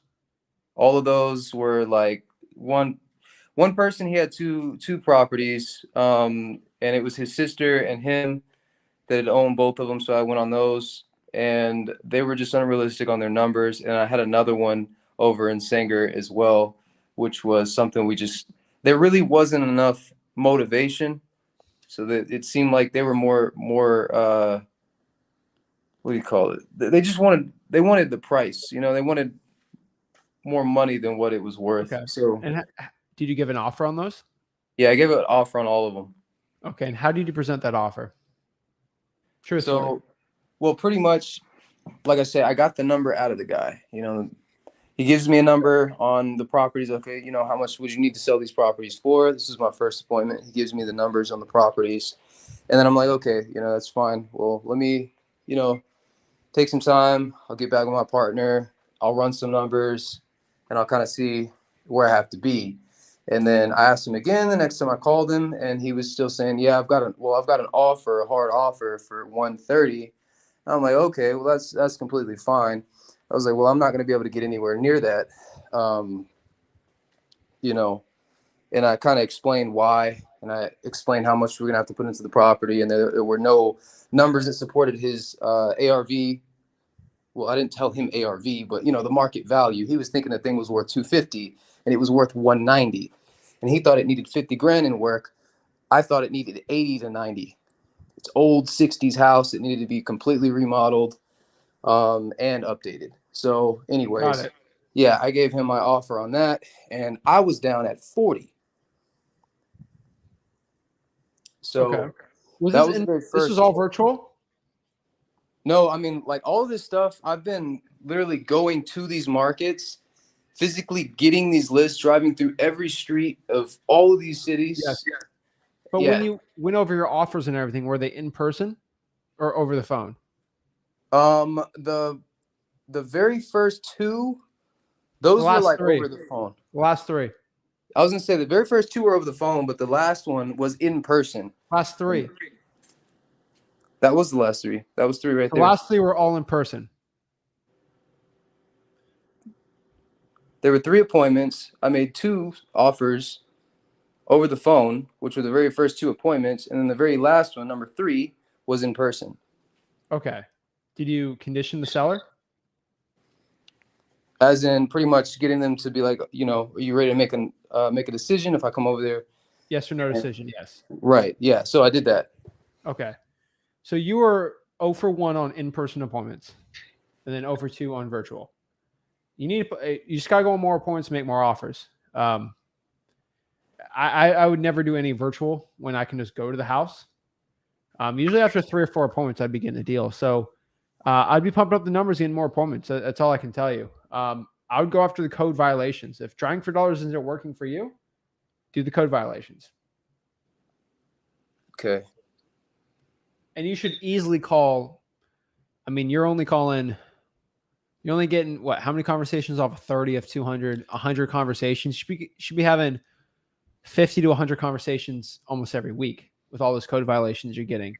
If you got Plano, you got Denton, you got all these cities, you can pump them up really hard. You're just gonna have to work hard to get those lists. Okay, so can we work on like a quick plan for me? And like I say, I do the work. I'm not somebody who's just gonna, let's. Oh, you're doing the work. Right. I'm just telling you. You've had 3 at bats. 2 of them weren't good because you gotta go in person. It works. I win in person. But my final offer was made over the phone because you didn't condition them. I don't know. I mean, the way it went, like I said, I went over there. If you condition somebody, either you go in person, you give an offer, and they say yes or no. That's how they should all happen. If it ends with a maybe, you failed. Okay. Right. Yeah, and I've been in sales. I understand what a maybe is. And you got 2 maybes, so those are terrible. Not bad. I'm just saying you don't want those. Yeah, so let's start working on the appointments, getting them locked in, and let's start pumping up the numbers. So code violations, everything within a 45-minute drive of every city and county. And when you get the code enforcement list for every code violation with tall grass, structural damage and mold. Ask every day for 7 days. You should get all of them. or you might get a FOIA if you have to. But Okay, you say tall grass. What was the others? Mold? Structural damage. Okay. And mold or mildew.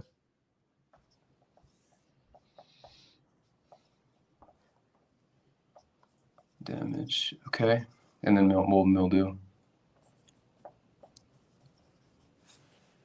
All right. And then I guess,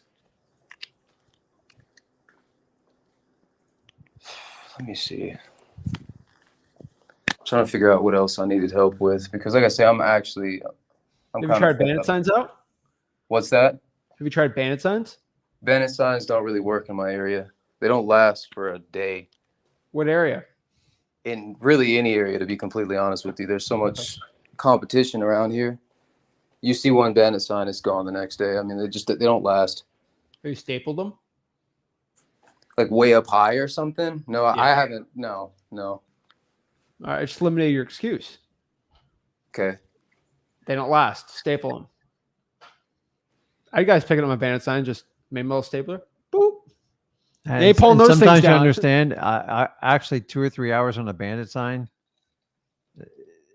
It's highly effective. Like in a high traffic area, you have no idea how many people get exposed to that. So I put out bandit signs full well knowing they're going to be picked up in less than 24 hours. I just didn't care. Like I stapled them. I refuse the narrative of my market is too saturated, I can't put them out. I refuse that narrative. I made it work. That's what you got to do. Okay, so what's a good game plan for me for the rest? I guess the rest of this month, I'll hit it hard. I don't waste time. I do what I gotta do. Sounds good. Every code enforcement department, I want you to find the code violation list for everyone within 45 minutes of every city and county, and I want you to put 100 bandit signs out. 100 bandit signs. Okay, so I'll have to get some of those. All in the zip codes that you had appointments on. And don't complicate them. 33 on each one. Yeah. Stop signs, wooden poles, whatever you want. 33 within each zip code that you went on appointments on. Okay. There's 3 appointments.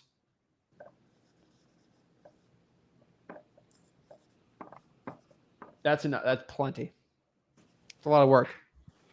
Yeah, I'll do the work though. I'm not afraid of work. All right. Okay. Well, I appreciate you guys. I guess I'll be on that. All right. Okay. Keep it up. All right. Thanks. Boom. Guys, you have to refuse the narrative that you have in your head sometimes. If you have in your head that my market's too saturated, wholesaling doesn't work, cold calling's terrible, this is bad, you have to refuse that narrative in your head. You know, once you stop saying, I don't accept the story in my life, I don't accept the story about this, you find ways around it. I love when someone says, this thing doesn't work, or you can't do it here. Well, I just did it. That's the thing. You have enough obstacles in this business. Don't create them. Like some of our narrative, we always talk about like our self-talk, but listen, I know he's out doing the work and stuff and he's frustrated with his result, but I don't know, like if I'm in the 4th quarter and I'm on the goal line, I'm going to put everything I got to try to get through that end of the end zone. And I hate the analogy, but like it's the truth. Like sometimes you just got to do stuff. Guys, you have got to create as many human interactions as humanly possible. I can't even tell you in the first 2 years how many people I talked to. Like my wife thought I was absolutely nuts. I didn't get all those deals by accident. I had to talk to thousands, listen to me, thousands of people to do the deals. So if somebody thinks they can talk to 100 people and take down 10 deals, this is not the business for you. I'm just telling you right up the front. It takes hard work. The reward is worth it. But some people take a year or 2 to figure this business out, and some people figure it out in a week. I can't control that because everyone's market's a little bit different. So as you go through the self-explanatory phase of wholesaling is you take the data and what works is you accentuate it, and the stuff that's not working, it's not that you're self-doubting yourself, but when you start looking at hard data, you're like, okay, I got to stop doing this because it's not working. What else can I do to increase my odds? Exactly. And that's it. So, all right, next here we got Juan. Yo, what up, guys? What's going on, Juan? Sorry about that. I had to walk out because I'm at the gym. I was just listening to you guys right now. Oh, he's at the gym. What are you Love it. working on today? Oh my god. Doing a push pull. Nice. Okay. All right. What's up? How can I help you out today? Yeah. So I had a couple of questions. I mean, I'll be honest with you. I did do a course with one of the gurus. So Cool. I've been kind of stuck, but I've been seeing some traction just kind of going with my experience. So right now I do have one deal, and kind of hard for that one because he didn't want to do the assignment, the purchase agreement. So he wanted to do the it's called a car form.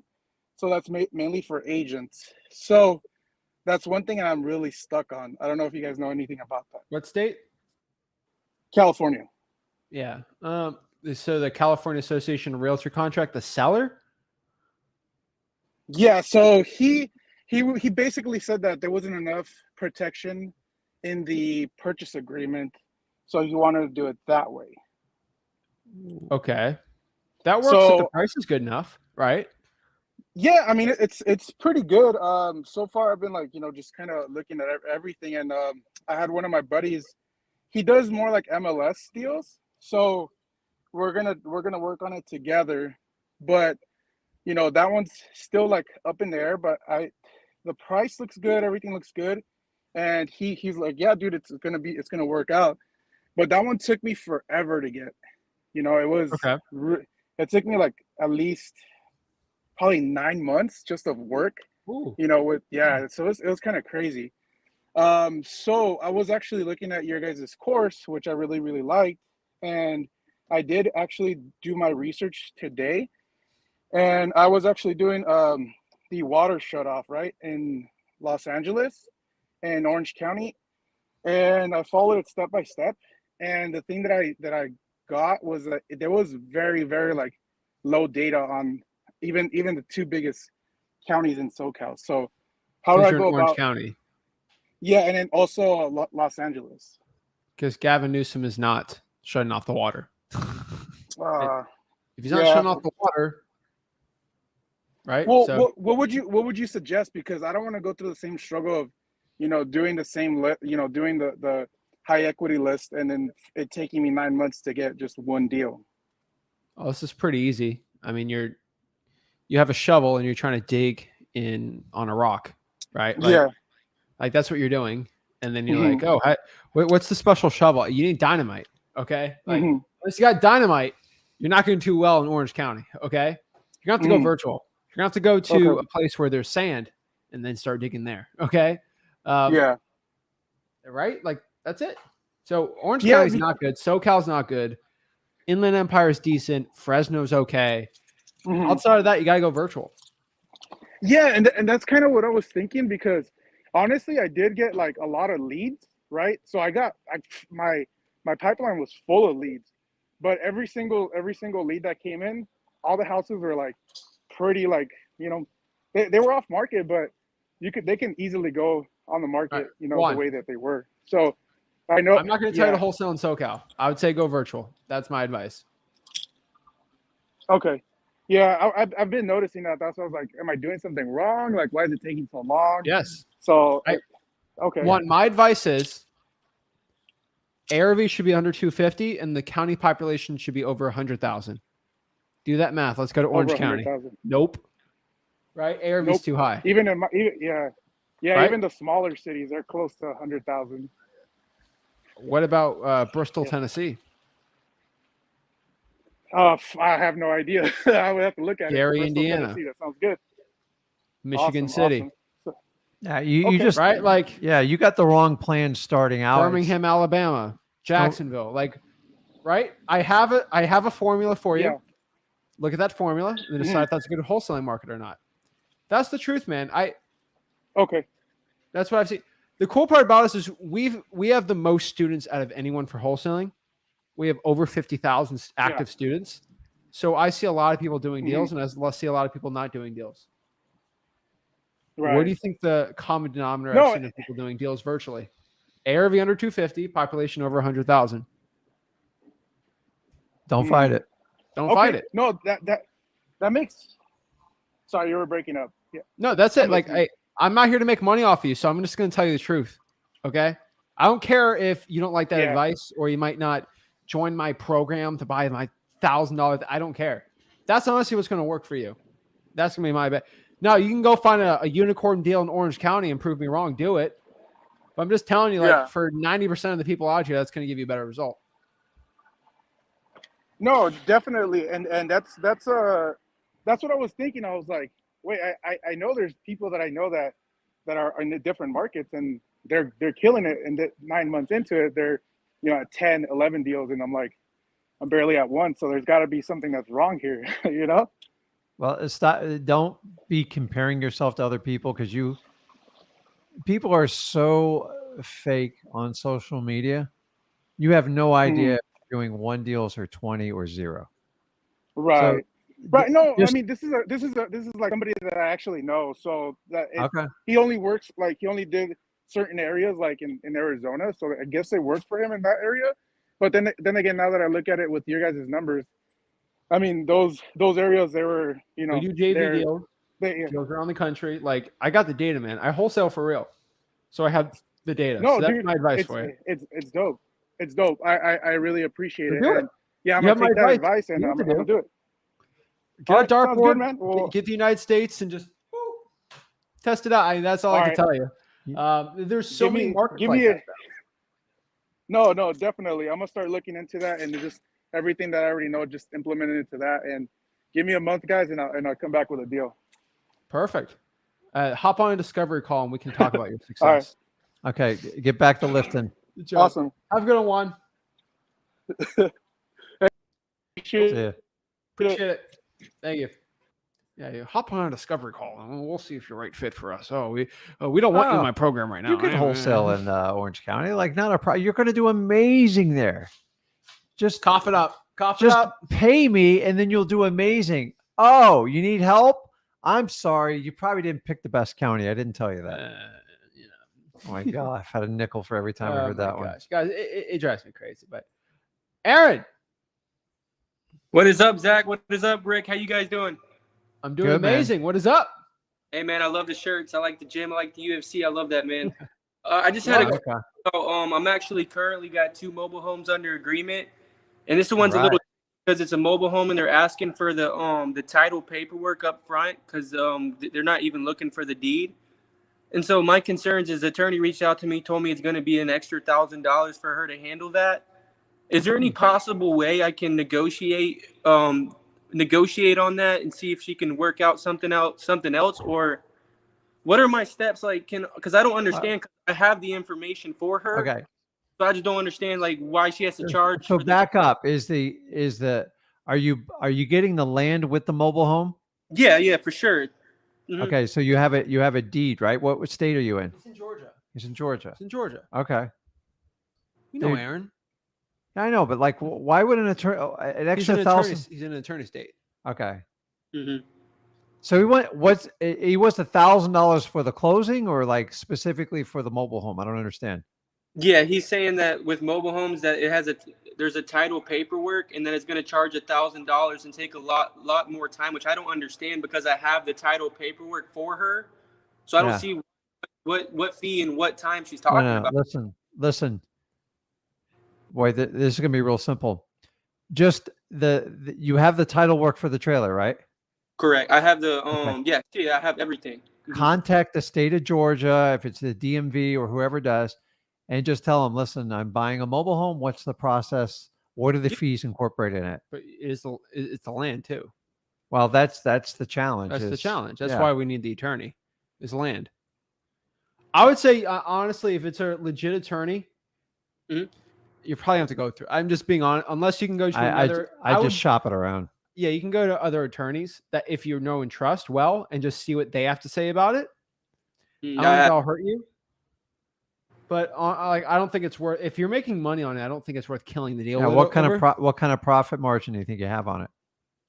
Yeah, it's a real tricky one because it's in a rural area, so there's not much transactions, and the profit is very, very low. It's about $2,500. But heck, I mean, No, I know. So I would just try to shop it around. I mean, it just seems excessive for for a mobile home. what's the purchase price, the range?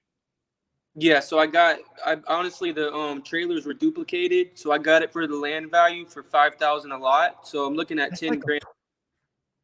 That's like 10% of the whole purchase price. It's ridiculous. House. As I said, that's crazy. Listen, I just got an attorney bill today. I'm just like, how do you come up with these I would fees? shop it around, Aaron. What about the other deal? Yeah, dude, that one, oh my gosh, that one is going down the drain, basically, man. What's going on is so there's two heirs that they can't find, right? They've already paid the sheriff to knock on the doors. We're past that stage, and now they're saying that they need the other heirs to sign paperwork, so they're not competing and saying, hey, this isn't fair, but they've already paid the lawyer, and now the people basically want to, like, this is too much stress for them going through this probate process, and so they just basically want to they don't even want to move forward, and they're not answering my calls or anything. So I've spent a lot of time just trying to help people out and act as a lawyer, man. Just stressful. So is that a mobile home as well? No, that's just a piece of land. And it's just a vacant piece of land, or vacant. There's not much you can do. Listen, Aaron, you're unfortunately you're going through the trials and tribulations, and I promise you this will serve you down the road. I would just shop the lawyer. I'm like, it's ridiculous because the lawyer is basically your partner with like no risk and no nothing. So it's like, I'm not here to rag on lawyers, but like it's got to be proportionate, right? It's like ridiculous. 1,000. I would shop it around, and I would not try to destroy the deal over it. But if you're gonna make money, I mean, I'd still do it. You started doing do you do mobile homes from our last live? Is that why? No. This just came from a list that I've been working on for a while, so it was just from a follow up. But I know you guys know everything about mobile home, and this is obviously my first time even coming across this situation, which is why I'm asking you guys. Well, I appreciate you guys' information and everything that you guys do. I really do. Like, you guys are different than anybody, different than any attorney, any investor there is. You guys not just attorneys, CPAs, financial advisors. My lawyer makes me say that. Okay. I've called other title. Yeah, just shop it around, and then just try to find some deals with like more, meat on the bone. That way, I can't stand when attorneys try to wreck stuff. Do that or not. That's honestly what I'd say. Thank you, guys. I appreciate it. Keep it up, Aaron. You're getting there. Just keep doing what you're doing. Remember, the deals choose you. You don't choose them. And so sometimes you're going to get skinny ones. You're going to get fat ones. You do have the decision to decide if a deal's worth working on. Like sometimes a vacant land with a lot of heirs and like a probate, it can get messy quick. And you got to kind of weigh your time, but don't go so far extreme. There's a lot of wholesalers are like, oh, I'm not going to lift a finger to do it unless they have a home run on the phone call. Wholesaling doesn't work that way. Right. We just look for signs of motivation and we work through the process. Now, if you find out you're wasting your time, sometimes you just pull the plug and just, call me back if you guys decide to get some sanity in your brain. And we do that all the time, but sometimes it's okay to pull a plug on a deal that's not working out. I agree. Okay. That's what it's looking like. That's what it's coming down to. It is. Like, you don't want to lose sleep. So try to save that one, get some money, and just move on to another one, because they all shouldn't be that hard. If they're all that hard, you're doing something wrong. But I think you're on the right path. I don't know, man. All right. I appreciate it, guys. Thank you. Okay. Get it. Have a great one. Oh, all right. Next here, we got Martin. Is Martin there? Martin, you there? Martin. You got to unmute. Mac. Come back. Yeah. You hear me? I heard Mac. Mac? There we go. There we are. He's muted. I can't hear him, but he'll get it fixed.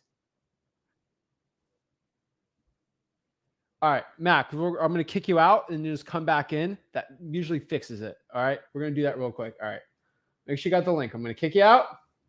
I'm going to put him right back in. All right, what is the Sopranos? Right when they leave, they come pulling back. Right when they leave, they suck you back in. Suck you back in. I miss that show. Oh my Lord! All right, he's coming back in on here. So while we're waiting for him, just take one more, and we'll take him next. Lucas, you there? Yes, how's it going? Good, man. How are you? You're good. All right. Well, it's a pleasure to be here. So yeah, I've been studying wholesale for about 2 months now. I made some cold calls. I've been pulling lists on PropStream, but I do have some questions. So, like an example, I had this person I was negotiating. They're asking for about 125, and I've got them Uh-huh. down to 110. So I was Nice. like, okay, cool. But then I was like, okay, so when I go find a buyer, how do I present that property to the buyer without them like basically like taking the deal? Once they know the address, they can go on my back and go talk. Like, how do you guys approach that? This is really easy. This is Okay. really easy. It's trust, Okay. but it's also a mutual understanding Okay. that if you have a cash buyer and they have a proof of funds, right? They actually can show they actually done it. They've bought from wholesalers before. They're okay with you taking the assignment fee, Okay. and they know if they give you the property address that you have it locked up, Okay. and this is your deal. Mhm. It's honestly, you got to trust. Like, Mhm. unfortunately, you have to give them the address. If they follow all those things, Mhm. they're okay with you. They're okay with doing a non-refundable earnest money deposit. It's very, very low chance they're going to steal the deal from you. Okay. Now, Mhm. if you miss any of those things, Mhm. there's a high chance they're going to steal the deal from you. For sure. It's a very risky thing, right? Yeah. So that's the point. Like if I go to somebody I trust and I give them maybe my wiring or routing information, and it's someone I know and trust in a financial thing, very, very good. But if it's a random person I don't know, very high chance you're going to steal all my money. So that's one thing you have to just understand, that you have to ask the right questions, and there's got to be some level of trust. If this is somebody that's bought in multiple deals before, usually they're not going to do it. Like, it's very low. And if you have the deal locked up, you have protections in place already for you. Yeah. If you have at least $100 earnest money deposit, if it's already with the title company, it's very hard for them to steal the deal from you. So you have to have your ducks in a row. Okay. But the reason why I tell everyone to put their ducks in a row is so it's very hard for them to steal the deal from you. Okay, got it. So just for me to make sure, because I haven't locked in my first deal yet, so I haven't figured out how the roller coaster work. So once I find the deal, I get the assignment contract with the seller, and then Nope. I need to find a Purchase and buyer. sale. What is it? Purchase and sale. Purchase and sale, yes. And then I have to bring that to a title company, do it, and then I find a cash buyer. What state are you in, Lucas? I'm in San Diego. I'm gonna do in my area, but I'm also gonna try to do on the other coast as well, virtually. Okay, what state? I was planning on North Carolina, Tennessee, Arkansas, and maybe Arizona since I'm close by. And then once I get some funds, I do want to do some buying and holding and renting. That's when I already have some money. That's when I scale later on. But I need to start first. Okay. Just trying to get a mental image of it. All right. 100%. Title company, yes. Mm-hmm. And then, okay, so when I find the title company and I find the buyer, do I bring them both together at the same time, or do I have to bring to the title company first and then the buyer? Well, how is the order over there? All you have to do is bring the title to the contract to the title company. Before I bring the buyer, right? So they can see it all, and then I bring the buyer. Yes. Mm-hmm. And I tell them to wait to work on it until we find the buyer, but at least they already have it. Correct. With your $100 earnest money deposit. And so guess what happens when you send the contract to the cash buyer and they try to close it?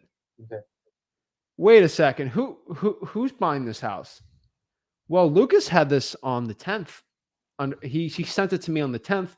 There's a paper trail. He put here. He has $100 in escrow ready, and then Mr. Cash Buyer has it on the 17th. Who do you think is going to win this? The person that has it on the 10th. For sure. So you're good. I see. Makes sense. Yep. Okay, cool. All right, awesome. Well, I think I already have some good idea of resources, where to get a list and all that. I just have to get to work. I appreciate you guys. Thank you. Lucas, you need to get to work started. You got to start marketing Monday. Marketing? Well, I'm marketing right now. I'm ready. Oh, good. Good. Monday. Today's good. Thursday. Well, I thought he was still researching. Perfect. No, yeah, so like, good. So what? Okay, so like an example, right? Since I'm in San Diego and I know it's very a lot of people here on the way, but I still think there's a lot of potential here. Don't get me wrong. I'm still gonna do the 50-50 on the virtual. But I He's do listening to us. I love this. Yeah. yes, of course. And I do believe doing virtually is going to be a little bit easier on the way for me because I want to do buying and holding in the future. And I know that in the other coast is a lot cheaper than San Diego. Let's make some money first, Lucas. What is it? Let's get to 100K first, and then we can start getting a little crazy with that. 100%. 100%. All right. All right, cool. Thank you, guys. Appreciate it. Keep it up, Lucas. Okay. See you, bud. Thank you. So Lucas can hear this too. The reason why I don't want to get ahead of yourself, how do you hit a big goal, right? I want to have a $10 million net. I want to have $1 million net worth. Get 100K net worth. Yep. If you focus on that 100K net worth first, the million is just way easier. I agree. So if you want to start buying and holding millions of dollars, let's make 100K in wholesaling first. That's an easier target to get to. It makes it so much easier. It's just learn start out with a number, and then you double that number and just kind of keep moving forward. All right, we got Mac. All right, mute. I can hear you. It's very faint.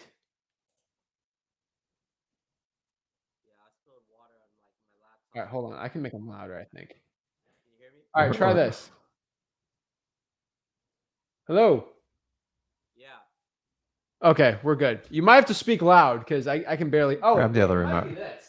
No, it's his thing. But yeah, we'll fix it. Just speak loud. Can you hear me now? Yeah. Okay.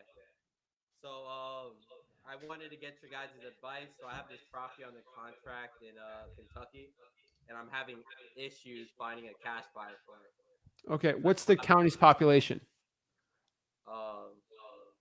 I'm not too entirely sure on that, to be honest. Well, look it up while you're talking to me. Gotcha.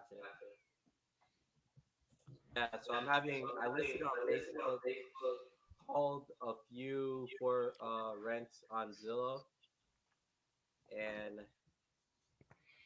haven't been able to get a cash buyer on it. It says $618,000. Okay, you should be fine. What city? Louisville, Kentucky. Bro. Louisville. Come on. That's a good mark. Okay. I know about 4 Louisville people right now that can get that deal sold. So we're good.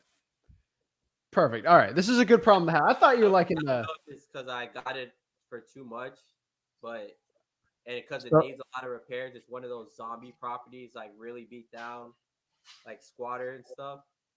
But I had someone else run comps on it too, and they got like around the ARV that I got.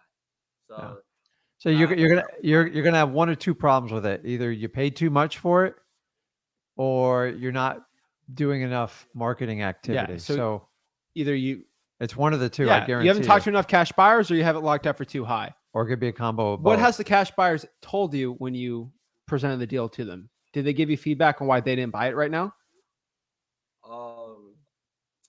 So I've spoken to like 3, and I had one. Those numbers up.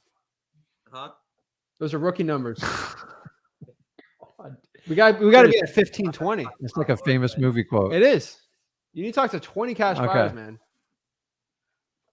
Talk to a lot more. Let's go to Facebook. Talk to him. I'm gonna you have to, because you need to get data as fast as possible. 3 is not enough to go, okay, I paid too much for it. Dude, cash buyers are brutally honest. Like, they'll just say, I'm not paying that. You're crazy.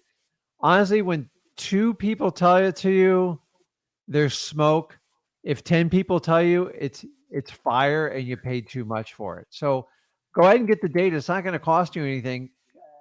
With a population of 618,000, you should have no issues finding enough people to do that.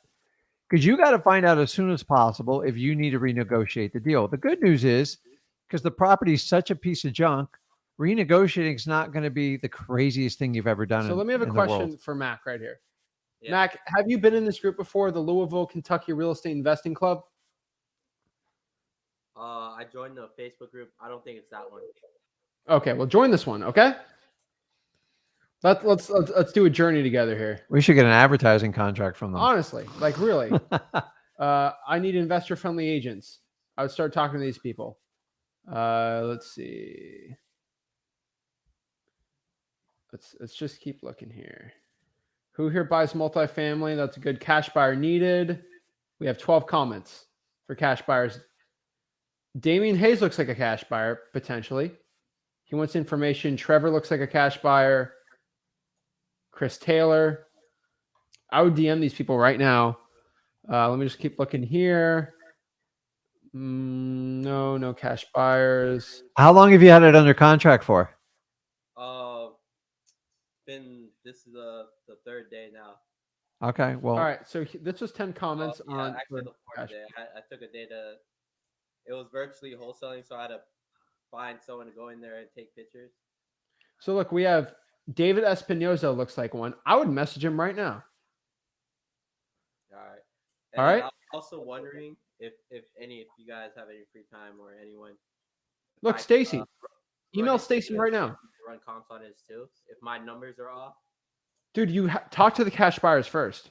They will give you the information. Yeah, and Mac, I can run comps. Because I'm not buying the house. Yeah, I'm going to come up with the exact same numbers you are. You see Stacy's email right here? Go email Stacy. All right. Look at all this. Yeah, remember, comps are just a range. I can't change them for you. Right. Now, people can handpick comps. So you go, oh, I'm going to pick the high ones, ignore the low ones. You already know what the range is. The problem is you have one of those properties that the cash buyer is going to determine what they think it's going to take to bring up the par. And they're not, you can never nail them like perfectly. Because you need to go right now and post. Yeah, but you just got to be like, get crazy activity. And after 7 days, if the consensus is you overpaid, don't even wait to talk to me and Zach. Just go back and go, listen, I've looked through your property with a contractor and stuff. You know what, Matt? It's just a lot worse than what I thought it was. Yeah. And just listen to reaction. Is it a guy or a girl you're dealing with? Guy.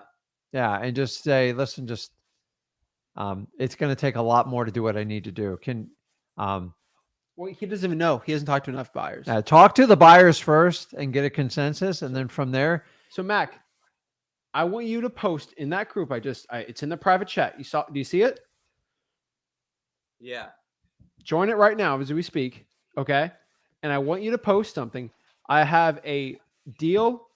I have an assignment deal. I have a hot property under contract for under discount price. Because if you think it is, then post it on there in the blank zip code. Who's looking to buy ? You probably get 12 comments.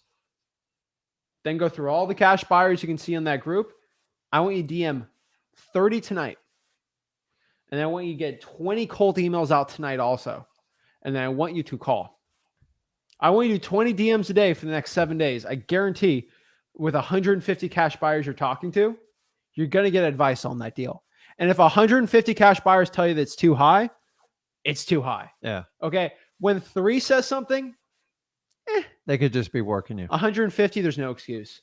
You could have a smoking deal or you could have a bad deal. So Mac, Facebook groups, we've been saying it forever. Yeah. Take the action and then get back to us. Just get more data and then you can make a decision. Don't make a decision based on 3 people. It's not going to be good. Get to work. Right. Thank you guys. Fill it up, man. Just go crazy. You got this. Thank you. Okay. All right, have a good one. Guys, it comes down to getting the work. You know, these Facebook groups, there's buyers everywhere. Hey, right? Yeah, you got to listen. If you have to talk to so many people in this business. If you think 200's a lot, it's not. You need to get to like 800. Like think 10x whatever you're thinking, because that's what it takes. Because remember, you guys are going from 0 and you're trying to get to 100 miles an hour, and you got to build momentum with leads. So you have to put in the groundwork and the discipline and get consistent with it. And the idea is, how many people did I talk to today? That's it. And just try to get a little bit better each day. And it works with buyers and sellers. There's no shortcut. You can't fake this business. You actually have to do it. So it's very achievable. That's it, guys. So if you got any value from this video, do me a big favor, smash the like button and subscribe. Go out here, take action today. I promise you, you will get the results, and let's get it. We got a fun one with you tomorrow. So that'd be exciting. So guys, check it out, 5 o'clock Eastern Standard Time. And then I'll see you next Sunday, and then you'll be on live Monday. And I promise you, we got something special next week, so it'll be kind of fun. Also, check it out, guys. We have our Flip Alert YouTube channel. Check that out. Mm-hmm. Check out the Zach Ginn YouTube channel, and then check out the Rick Ginn YouTube channel. It's interesting. The Zach Ginn channel on Monday, we'll be posting our first vlog, so that'll be fun. That'll be interesting. Mhm. And then work on Rick Ginn vlogs. So we're doing some more exclusive content on those channels. Yeah, definitely. And then Flip with Rick's always got some fun, crazy stuff going on it. And then check out Wholesaling Houses for real. Check out all the YouTube channels. We're exploding the game. We're here to teach everything for free. Go to freewholesaling.com and we'll see you soon. Have a blessed one. See you guys. Boom.